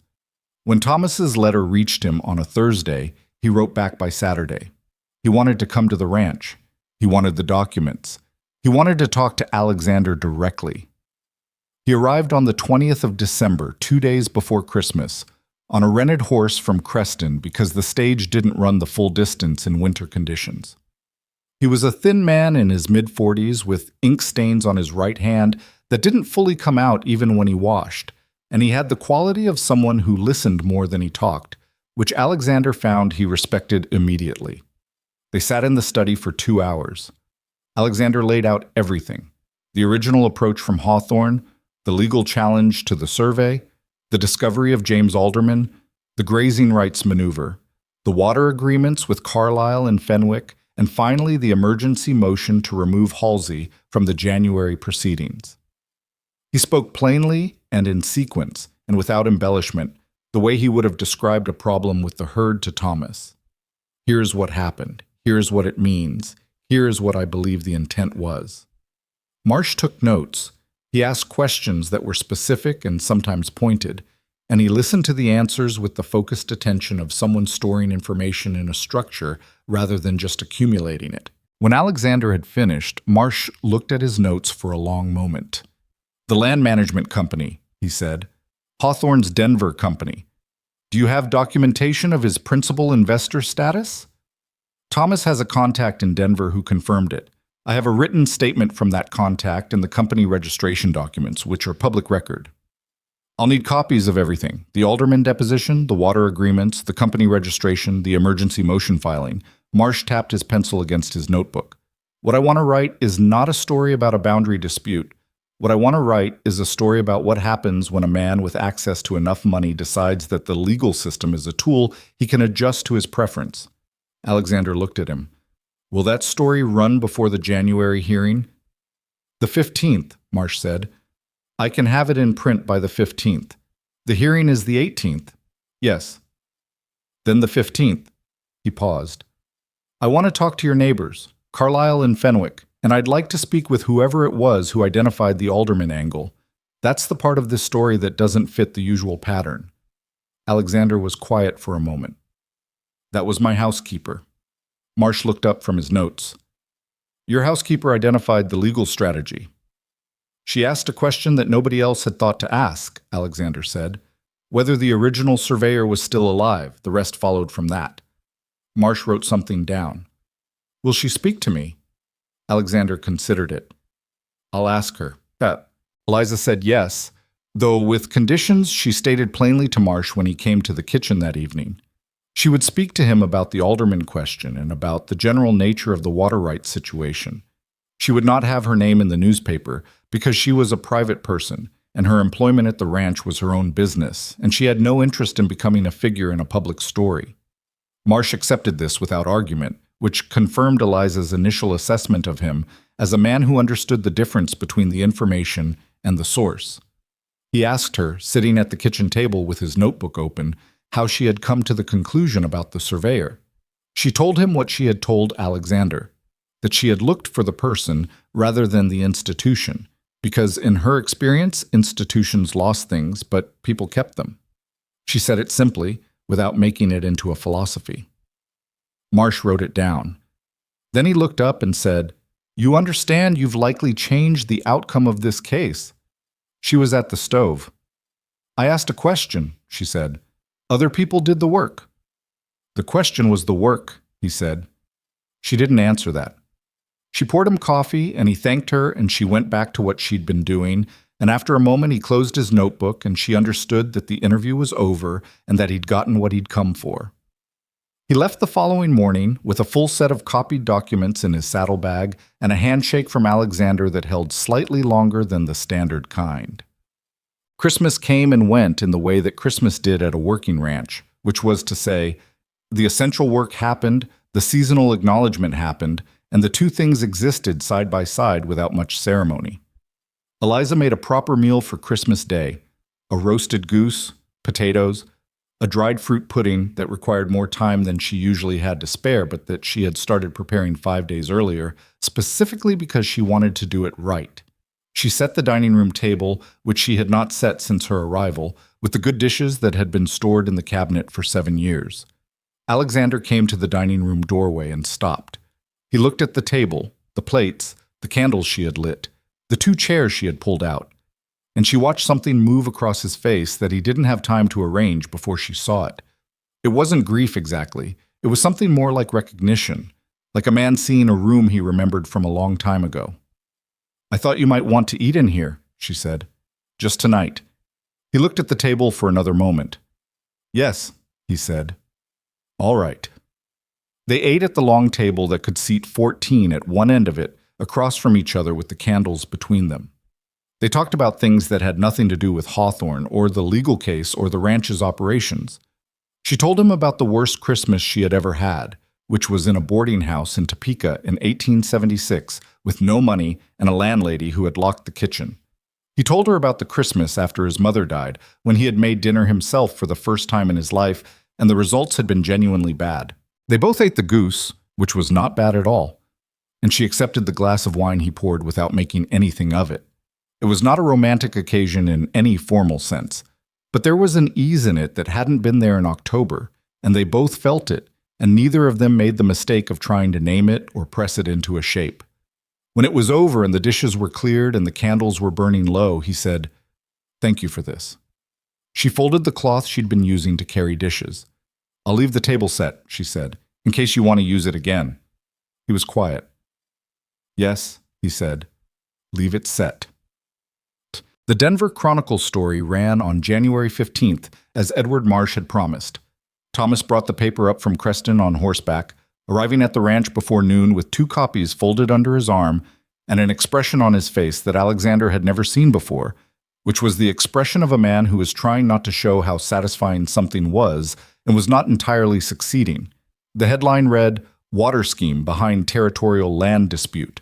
Blackwood Ranch Challenge Reveals Broader Pattern of River Rights Manipulation." It was a long piece, the kind that took up the better part of a full page and continued inside, and Marsh had written it with the controlled precision of a man who understood that the facts were damaging enough without any decoration. He had documented the land management company's actual structure and its connection to Hawthorne. He had laid out the progression from the initial purchase offer to the survey challenge to the emergency motion to remove Halsey. He had described the water agreements and quoted Carlyle and Fenwick by name, both of whom had spoken to him on the record with the frankness of men who had decided that being cautious about this particular matter was no longer worth the cost. He had described James Alderman's deposition and its significance without identifying Eliza, though he had written one sentence that said the line of inquiry that produced the Alderman discovery had come from an unexpected source within the Blackwood household, which she read and found she could live with. What the story did, in the accumulated weight of its 1,200 words, was make plain to anyone reading it that Richard Hawthorne's investment vehicle was not a land development company, but a water control scheme, and that the legal proceedings it had initiated were not a good faith boundary dispute, but an attempt to use the territorial court system as a mechanism for private enrichment at the expense of the entire downstream valley. Alexander read it once at the kitchen table, standing up, and then he sat down and read it again. "It's accurate," he said. "All of it." "Marsh does his work carefully," Thomas said. "It's going to reach his investors before the 18th. "That," Thomas said, "is entirely the point. It reached them faster than anyone had anticipated. By the 16th, 2 days before the hearing, Gerald Fitch received a communication from Hawthorne's lead attorney requesting an urgent conference call. Fitch sent a telegram to Alexander that afternoon, Hawthorne's side seeking to discuss settlement terms. "Recommend we attend the hearing as scheduled and allow them to make their position clear before the court. Do not negotiate in advance." Alexander read the telegram and handed it to Eliza, who read it and handed it back. Fitch is right, she said. I know. He looked at the telegram. I want to hear him say it in front of Halsey. She understood that. It wasn't about punishment, or not entirely. It was about the record. About having, in a formal and public document, the truth of what had happened stated in a place where it could not be revised or retracted. They left for Colorado Springs on the morning of the 17th, Alexander and Thomas and Gerald Fitch, who had come up from his office the day before and slept in the guest room for the first time since Alexander had owned the house. Eliza stayed at the ranch. This was correct, and she knew it. The hearing was not her domain. She had no formal standing in the proceedings, and the ranch needed managing during Alexander's absence. She told herself this clearly, and it was all true. She also found, standing in the kitchen after the horses had gone and the yard was quiet, that the house felt the particular way it did in the first week she had been there, before things had shifted. Not empty exactly, but waiting, oriented toward an absence. She had felt this before. She had felt it at the end of every position she'd held, in the moment before she gave notice or received it. The awareness of how thoroughly she had organized herself around a place and the people in it. Usually that awareness arrived as a warning, a reminder to pull back before the pulling back became painful. This time it arrived differently, not as warning, but as information. Information about the size of what had changed in her, without her fully deciding to let it change. She put more wood on the stove and started the bread for the week, and worked through the morning in the concentrated way she used when she needed to occupy her hands in order to let her mind sit still. The hearing lasted most of a day. Alexander described it to her that evening, back at the ranch by 9 o'clock on the 18th with mud on his boots and the specific tiredness of a man who had been in a formal room doing formal things for 8 hours. Hawthorne had been there. Alexander had not looked at him directly when he came in, which had been a deliberate choice. Not coldness, but the practical decision not to give the man anything to read in his face before the proceedings began. Hawthorne's attorneys had, in fact, moved to withdraw the emergency motion to remove Halsey before the session opened. They had done it with the careful procedural language of men trying to retreat without appearing to retreat, and Halsey had accepted the withdrawal without comment and proceeded to the substantive matter. The James Alderman deposition was entered into the record. Fitch walked through the field book entries with the calm thoroughness of a man who had prepared well and was enjoying the rare satisfaction of a case where the evidence was unambiguous. Hawthorne's attorneys cross-examined the deposition's authenticity and got nowhere because James Alderman had signed the deposition in front of a notary and 2 witnesses, and the field books themselves had been authenticated by an independent surveying expert that Fitch had retained in November. The water agreements with Carlisle and Fenwick were entered. Hawthorne's team objected to their relevance and was overruled. Halsey had asked Hawthorne's lead attorney at one point in the proceedings to explain precisely what methodology error the original 1859 survey had committed. The attorney had answered in general terms. Halsey had asked him to be specific. The attorney had not been able to be specific because the deposition had already established that no error existed. Halsey had ruled from the bench at 4:30 in the afternoon. The survey challenge was dismissed. The Blackwood family's title to the northern boundary section was affirmed as recorded in the 1859 deed. The court found the challenge to have been without factual basis and noted in the written order, which Fitch had obtained a copy of immediately, that challenges of this nature brought without documentary support consumed significant court resources and would be viewed unfavorably in any future proceedings. It was not a dramatic victory in the cinematic sense. There was no outburst, no moment of visible defeat for Hawthorne, no speech. Hawthorne's attorneys gathered their papers, and Hawthorne stood and buttoned his coat and left the courtroom with the measured pace of a man who was not going to give anyone the satisfaction of seeing him hurry. Alexander had sat in the courtroom for a few minutes after it emptied, while Fitch handled the paperwork and Thomas waited in the hall. He had sat there in the quiet of the emptied formal room, and he had looked at the document in his hand, the written order, Fitch's copy, already signed. And he had thought about his father standing in a hot August with a government surveyor measuring the northern boundary of the land his family had cleared and worked and built. He had thought, it held. All that work, all those years, all those careful decisions, it held. He did not feel triumphant. He felt something quieter and more substantial than that. Like a man who had been carrying weight in a specific posture for so long, he'd forgotten he was doing it, and the weight had just been set down, and his body was remembering what it felt like to simply stand. He told Eliza all of this sitting at the kitchen table, with his coat still on because he'd forgotten to take it off.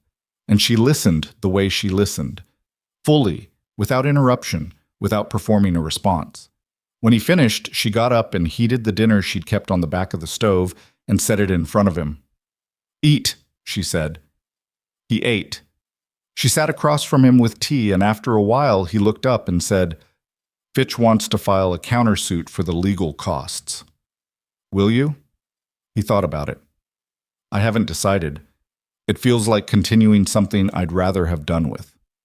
"Then don't," she said. "You don't have to keep fighting a battle after you've won it." He looked at her. "Fitch thinks the costs would be recoverable." "I'm sure they would be," she said. "But recoverable costs and the 6 months of your attention it would take to recover them, those aren't the same calculation." He was quiet for a moment. "You think I should let it go?" "I think," she said carefully, "that you know what you want to do, and you're asking me because you want to hear that it's reasonable." He looked at her for a long moment, and then something crossed his face that was not the almost smile she'd seen before, but the actual version, brief, slightly reluctant, fully human. "Is it reasonable?" he asked. "Yes," she said. "Let Hawthorne carry the weight of what he did. That's punishment enough for a man like that." He nodded. He went back to his dinner. Outside, the January night was hard and cold and clear, and the stars over the northern range were the kind of sharp that only happened when the air had no moisture in it, and the ranch lay quiet in every direction. In the weeks that followed the hearing, something shifted in the quality of the house that wasn't dramatic or sudden, but was real. Alexander began eating in the dining room more often than not. Not every night, but 3 or 4 evenings a week, always at the table Eliza had set at Christmas, and that had remained set. Sometimes Thomas joined them. Once, Carlyle came to settle the final details of the water agreement extension and stayed for dinner, and the table that seated 14 had 4 people at one end of it, and the sound of 4 people talking about the coming spring was a different sound than the house had held for a long time.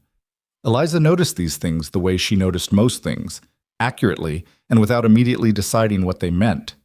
She noticed that Alexander had started coming into the kitchen in the morning not only for coffee, but to stand there while she worked, talking about the day's schedule, about the ranch, about things that were not urgent or practically necessary, but that were the conversational texture of a shared life.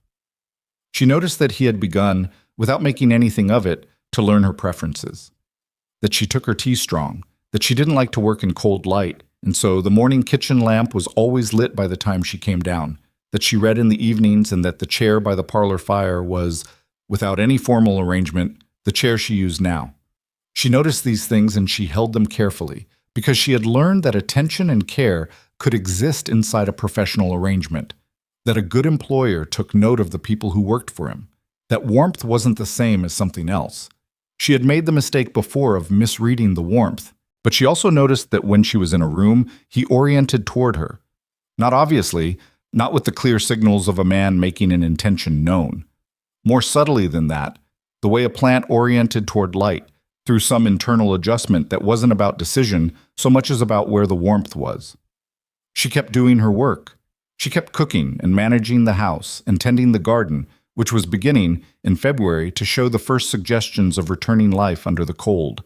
Small green things pressing upward in the beds she had prepared in October, testing the limits of the season. What she did not do was press the thing that was building between them toward any particular shape. She had spent her life being useful. Being wanted was different, and she was learning to hold that difference without rushing past it. It was Thomas who said it out loud first, which surprised nobody who knew Thomas. He said it to Alexander in the equipment barn on a Wednesday morning in late February, while they were going over the spring grazing plan in the direct and unembellished way that Thomas handled most things. "That woman," Thomas said, "is the reason you still own the northern section." Alexander looked at the grazing map. "I'm aware of that. She's also the reason this house doesn't feel like a building where someone went to wait to die." Thomas said this without looking up from the map, because he was a man who understood that certain things were easier to say if you weren't making eye contact when you said them. Alexander said nothing. "I've worked for you 11 years, Thomas said. I've never seen you eat at your own dining table before October. I've never seen you in the kitchen in the morning for reasons other than coffee. I've never seen you hold a gate open for anyone." He paused. "I'm not saying anything you don't already know." Alexander looked at the map. He was quiet for a long time. Outside, the barn was cold, but not the killing cold of December. The kind of cold that was already carrying in it the suggestion of something warmer coming. "I don't know what she wants," Alexander said. It came out more plainly than he had intended, with the specific honesty of a man saying something he hadn't quite admitted even to himself. Thomas looked up then. "Have you asked her?" The question sat between them in the cold barn with the horses moving quietly in their stalls. "No," Alexander said. Thomas looked at him with the expression he used when he had said what needed saying and was now leaving the rest of it to the other person. "Then that would seem to be the next thing," he said, and went back to the map. Alexander asked her on a Thursday evening in the first week of March, in the walled garden, because that was where it made sense to ask her, in the place that had been her project since October, that had come back to life under her attention, that was now showing the green of early spring in every prepared bed. He came to the gate the way he had in December, hat in hand, with the particular uncertainty that he hadn't entirely stopped carrying even now. She was kneeling at one of the center beds, checking the soil around some early herb seedlings she'd coaxed to life indoors and transplanted that week. The light was going, but it was the longer light of March, and the air was cold, but not the winter kind. She heard the gate and looked up. He stood there for a moment. She stayed where she was, and waited, because she was good at waiting, and because she could see on his face that he was working toward something. "I want to ask you something," he said, "and I want to ask it clearly, without it being ambiguous, because I think you've had enough ambiguity in your life, and I don't want to add to it." She sat back on her heels. "I'm asking whether you would consider staying," he said. "Not as my housekeeper, as something else. Yourself. Here." He stopped, and she could see the effort of the plainness, the cost of saying a thing this clearly when a man had spent 7 years avoiding exactly this kind of clarity.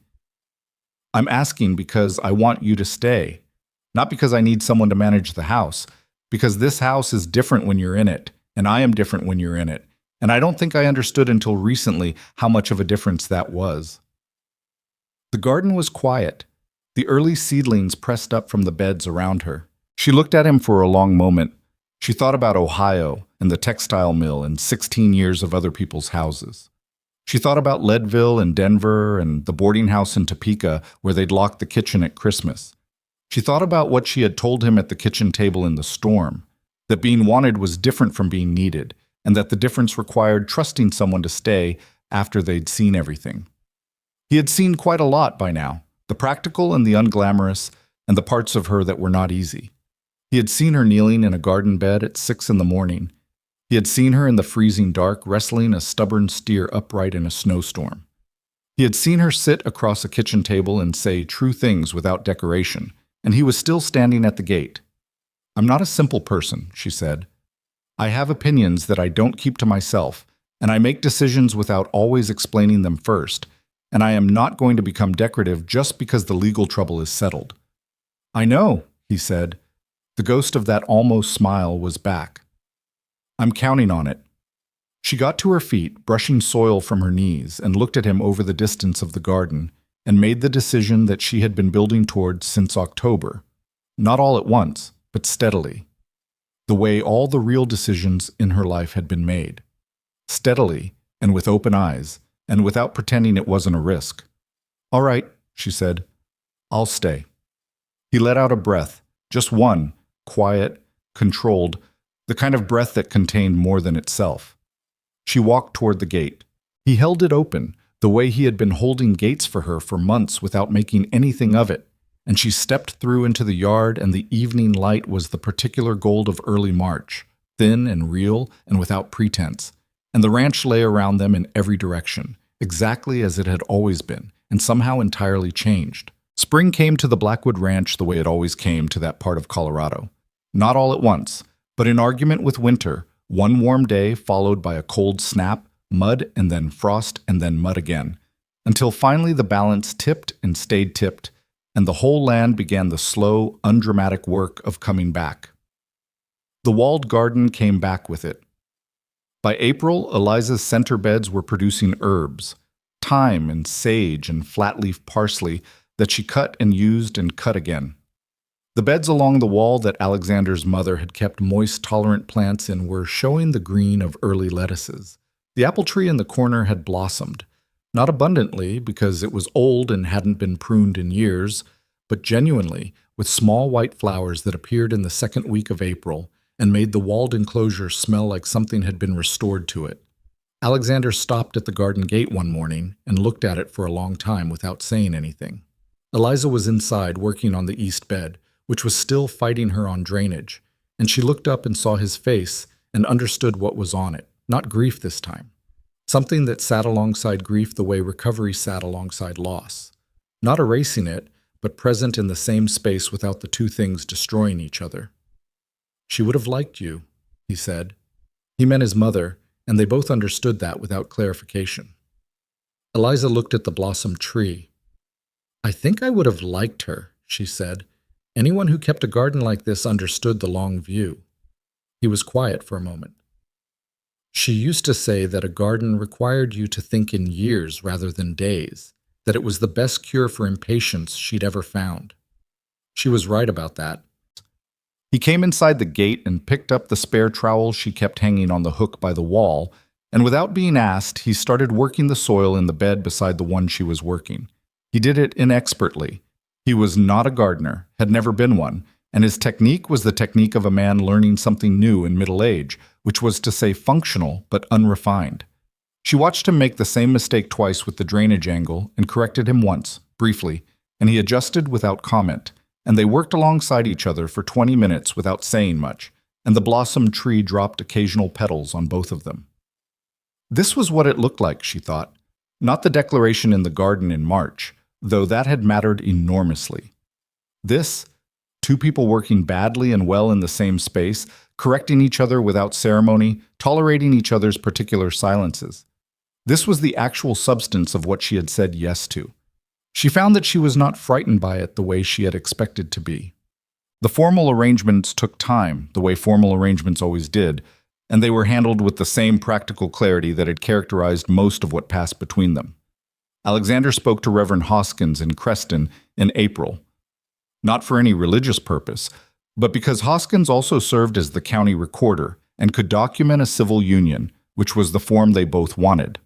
There was no announcement. Thomas knew, and Carlisle and Fenwick knew because Thomas had told them, and the ranch hands knew because ranch hands always knew everything before it was formally stated. There was no ceremony in the elaborate sense. On the second Saturday of May, they drove into Creston in the good wagon, the one Alexander kept for town trips, and Hoskins recorded the marriage in the county record book in his front parlor with Thomas and Carlisle's wife Ruth as witnesses. Ruth Carlisle cried, which none of them had anticipated, and which she excused by saying she cried at everything and always had. And nobody questioned this, though Eliza strongly suspected Ruth had not anticipated it either. Afterward, they had dinner at the hotel in Creston, which was not elegant but was the best the town offered, and Thomas gave a toast that was approximately 40 words long and contained no sentiment that wasn't plainly meant, which was exactly right. They drove back to the ranch in the evening with the late spring light on the mountains and the Sutter River catching it from the north, and Eliza sat beside Alexander in the wagon and thought about the last time she had ridden in a vehicle toward somewhere she fully intended to stay. She could not remember a previous time. That was not a sad thought. It was accurate, and it carried in it the specific weight of something that had taken a long time to arrive and was now, finally, here. The summer brought work, as summers on a working ranch always did, without sentiment or accommodation. The spring roundup went well. The herd had come through the winter in better condition than Alexander had expected, partly because of the early water trough attention, and partly because the northern pasture, now secure and undisputed, had been available for full use through the cold months without the shadow of the legal challenge limiting how they managed it. They added 30 head of young stock in May, which required additional feeding infrastructure that Thomas and the crew put in over 3 weeks with the focused, unglamorous labor that kept a ranch functioning. Eliza's position in the house had changed in its form, but not in its essential character. She still cooked. She still managed the domestic side of the operation. She did these things not because she was required to, but because she was good at them, and because the household needed them done, and she was the person who knew how to do them well. The difference was that she did them now as someone making a choice about her own life rather than as someone in a transaction. The distinction was not visible from the outside. From the inside, it was the difference between breathing normally and breathing through a narrowed throat. She also, increasingly, was involved in the broader decisions of the ranch. Not in the formal way. Alexander ran the operation, Thomas managed the crew, and the structural authority was clear. But in the practical way that mattered, Alexander asked her opinion before he made major decisions, and she gave it honestly, and he weighed it against what Thomas said, and what the numbers said, and what his own experience said, and she could see the aggregate of all of that in the decisions he eventually made. She had never had this. She had not known she wanted it specifically until it was present. In June, a letter arrived from Edward Marsh at the Denver Chronicle. He wrote that the story had continued to develop after the January hearing. 2 of Hawthorne's Denver investors had withdrawn from the land management company in February, citing concerns about the company's disclosed strategy, and a third had withdrawn in March after a separate report on the territorial court proceedings. The company, without its investment base, had dissolved in April. Hawthorne himself had relocated to Kansas City, where he was, Marsh reported with the dry precision of a man who enjoyed well-deserved irony, attempting to launch a similar venture in a territory where nobody had yet heard his name. Alexander read the letter and handed it to Eliza without comment. She read it and set it on the desk. "He'll find harder ground in Kansas City," she said. "He usually does," Alexander said. "Men like that usually find a way to continue." "Until they don't," she said. He looked at the letter. "Fitch still wants to pursue the cost recovery suit." "What did you tell him?" "I told him to close the file." He paused. "You were right about that. Carrying it forward was carrying Hawthorne forward with it, and I'd rather spend the next 5 years thinking about something else." She agreed with this and said so, and they moved on to the question of the east pasture fencing that needed replacing before fall, which was the kind of conversation that was the actual substance of a life built together rather than merely described. James Alderman died in August. His daughter wrote to Gerald Fitch, who informed Alexander, who told Eliza on a Tuesday morning with the care of someone delivering news they know will land with weight. She sat with it for a few minutes. She thought about him in his chair by the window with the newspaper he hadn't been reading, and his large, precise hands, and the 61 years of field books in chronological order, and the way he had said, "I did not make methodological errors," with the certainty of a craftsman who knew exactly what his work had been. "I want to write to his daughter," she said. "Yes," Alexander said. "So do I." They wrote separately and sent both letters together, which seemed right. Eliza's letter was shorter than Alexander's, but she had worked on it longer. She said that James Alderman's precision and his professional honesty had protected something that mattered beyond the boundaries of one man's land, that the care he had put into his work in 1859 had still been doing its job in 1887, and that there was something worth keeping in that, even in the grief of losing him. She said the garden at the Blackwood Ranch owed him something, though she couldn't explain exactly how, and she hoped his daughter would accept that as the true and slightly strange thing it was. The daughter wrote back 3 weeks later. She said her father had spoken about the visit from the woman who came asking about the field books with what she could only describe as professional satisfaction, that he had said she was a person who understood that the truth of a thing was in its documentation, and its documentation was only as good as the person who made it. She said he had been glad, in the last year of his life, to know that the work held. Eliza read this letter alone in the kitchen on a September morning, and then folded it carefully and put it in the small cedar box she kept in her room where she kept the things that mattered, and she went back to her bread. Thought them. The fall was different from the previous one in the ways that mattered, and similar to it in the ways that were enduring. The same work, the same rhythm of the ranch moving toward winter.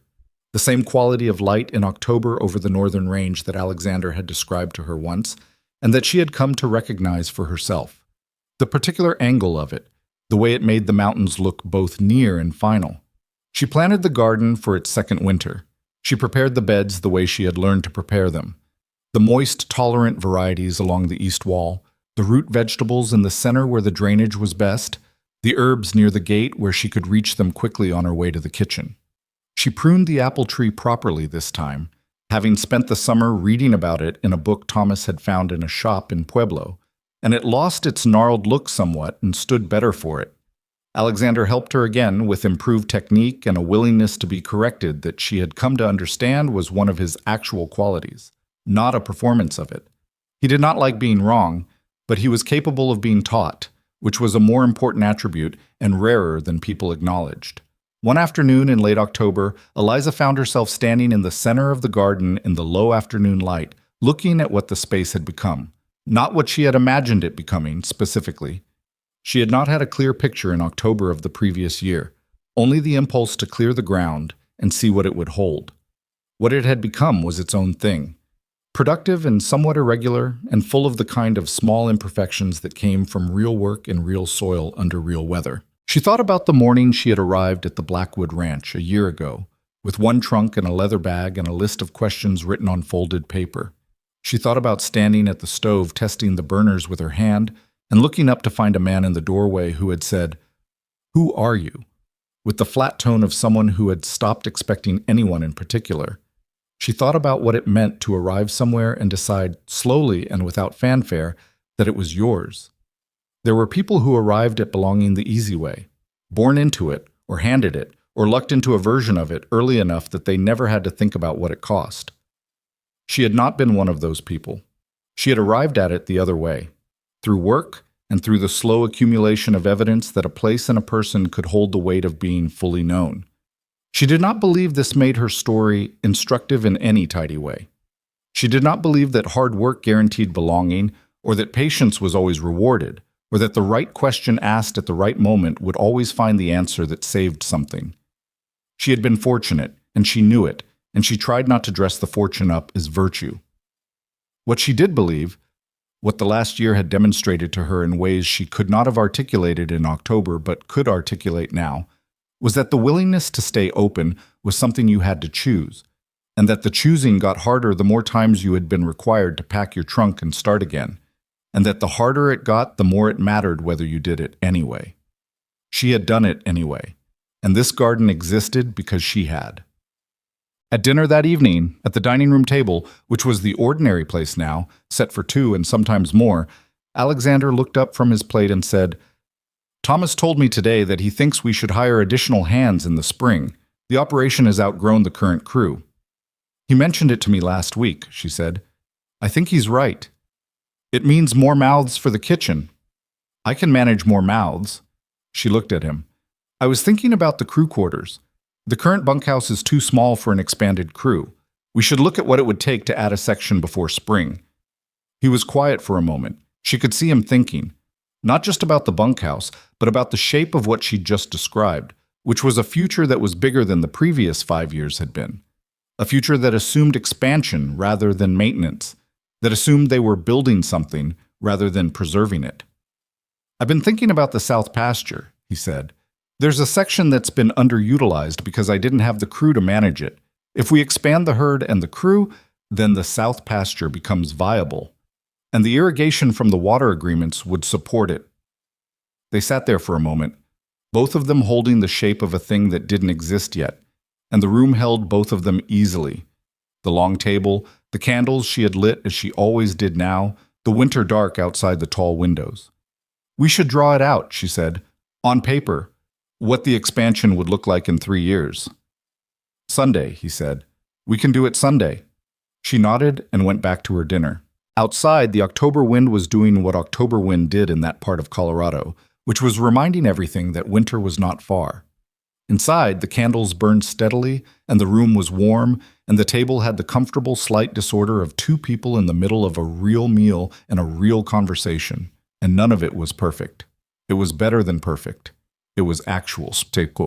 Later that night, After the dishes and the fire banked in the parlor, Eliza walked through the house before bed the way she had developed the habit of doing, checking the latches, making sure the kitchen stove was properly damped, the kind of small domestic circuit that was partly practical and partly something else. The habit of a person who had lived in borrowed spaces and had learned to treat them carefully now turned towards something that was her own and treated with the same care for different reasons. She stopped in the hall and looked at the vase on the parlor mantel, the one that had held no flowers for 7 years when she arrived. She had put dried lavender in it in August from the garden, and it was still there, slightly faded now, but still holding its shape. She had not thought about it when she did it.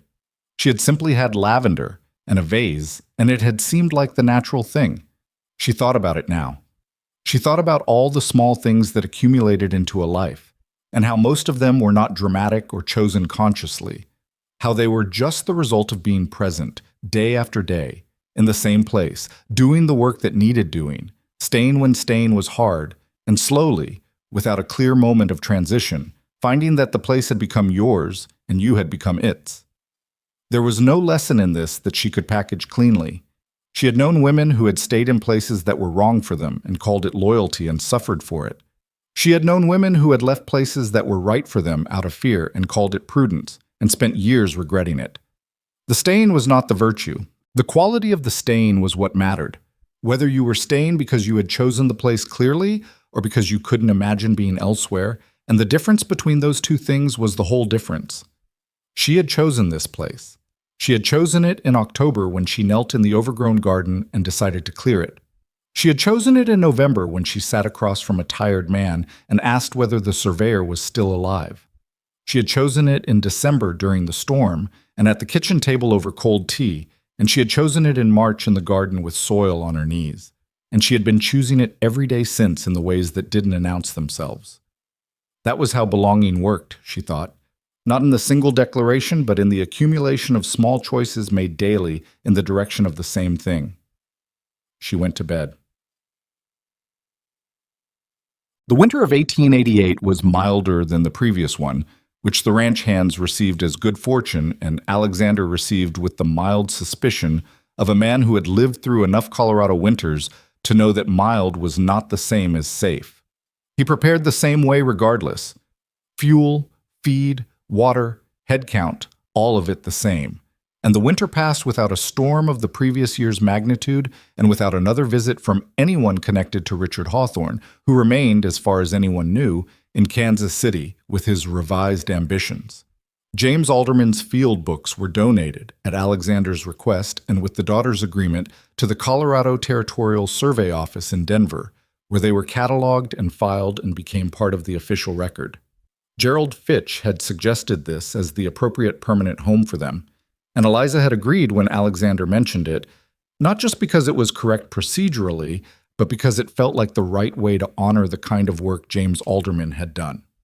Work that precise, that patient, that honest, deserved to be kept in a place where it could continue doing what it had always done, which was hold the truth of a thing steady against the pressure of people who preferred a different truth. In the spring of 1889, they expanded the bunkhouse, as they had planned at the October dinner table, and hired 4 additional hands and opened the south pasture to active use.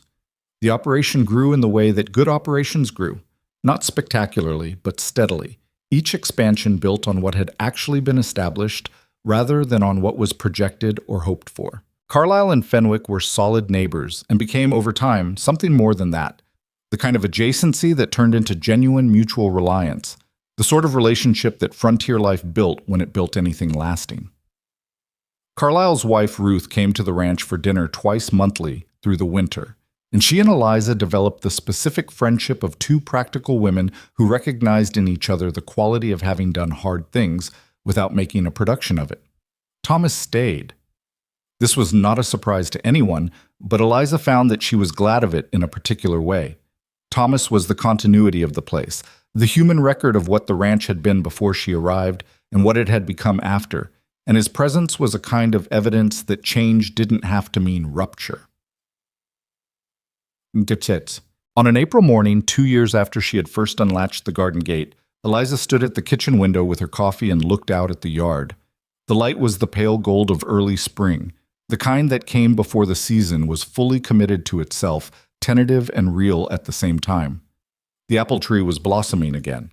She could see it above the garden wall, the white flowers against the morning sky, doing what it had always done and would continue to do long after anyone currently living on this ranch was gone. She thought about what it meant that the tree had been blossoming every April for decades before she arrived, and would go on blossoming after she was no longer here to tend it. She found this not melancholy, but steadying. The things that mattered had a life longer than any single person's attention to them. The survey that James Alderman had conducted carefully in 1859, the garden that Alexander's mother had kept in her years here, the water agreements that would protect these neighbors' access to the river for as long as anyone honored them, all of it was longer than the individuals who made it. What people left behind was not only what they intended to leave, it was also the quality of their attention while they were present, the care with which they did their work, the honesty with which they said the true thing rather than the comfortable one, the willingness to ask the question nobody else had thought to ask, even when they had no particular standing to ask it. She heard Alexander come into the kitchen behind her. She heard the familiar sequence, the chair, the papers he always carried from the study in the morning, the particular way he set his mug down. She did not turn around immediately, and he did not require her to. After a moment, he said, "The South Pasture fence crew starts today." "I know. I told Cook to have breakfast ready an hour early." A pause. "You hired a cook?" "His name is Bernard. He's 17 and he grew up in a restaurant kitchen in Pueblo, and he knows what he's doing. I told him I'd supervise the bunkhouse meals for the first month and he can take them over after that." "When did this happen?" "Tuesday." "I told you Tuesday." Another pause. "You told me Tuesday." "You were thinking about the South Pasture fence." He was quiet for a moment. "I'm sorry." "You're always sorry and you always do it again," she said. "I've adjusted my expectations accordingly." She heard him make the sound that had once been almost a laugh and was now simply a laugh, brief and unguarded, the real version that had been there all along waiting to be released. She smiled at the window where the blossomed tree was visible above the garden wall, and drank her coffee, and listened to the ranch begin its day in the rooms and the yard and the fields around her. There was a life here. Not the life she had imagined when she was 19 and leaving Ohio, because she had not been capable then of imagining anything this specific. Not the life she had been building toward in the careful, bounded way of her middle years, when she had trained herself to want only what was plausible. Something more honest than either of those. A life made of real mornings and difficult winters and work that mattered, and a man who was flawed in the particular ways she had come to know thoroughly, and who knew her thoroughly in return, and who had chosen her as clearly as she had chosen him. She turned away from the window. He was at the table with his papers and his coffee, and he looked up when she turned, and there was nothing on his face that he was managing or withholding, just a man at his own table, in his own kitchen, in the house that had finally become a home. "Bernard is making biscuits," she said. "You should eat before you go out." He set down his papers and pulled out the chair beside him. Not across, beside. And she sat in it, and they ate breakfast while the morning came fully into the room. And outside the apple tree bloomed in the April light the way it had always bloomed and would bloom again, steady and unhurried, in all the years that followed.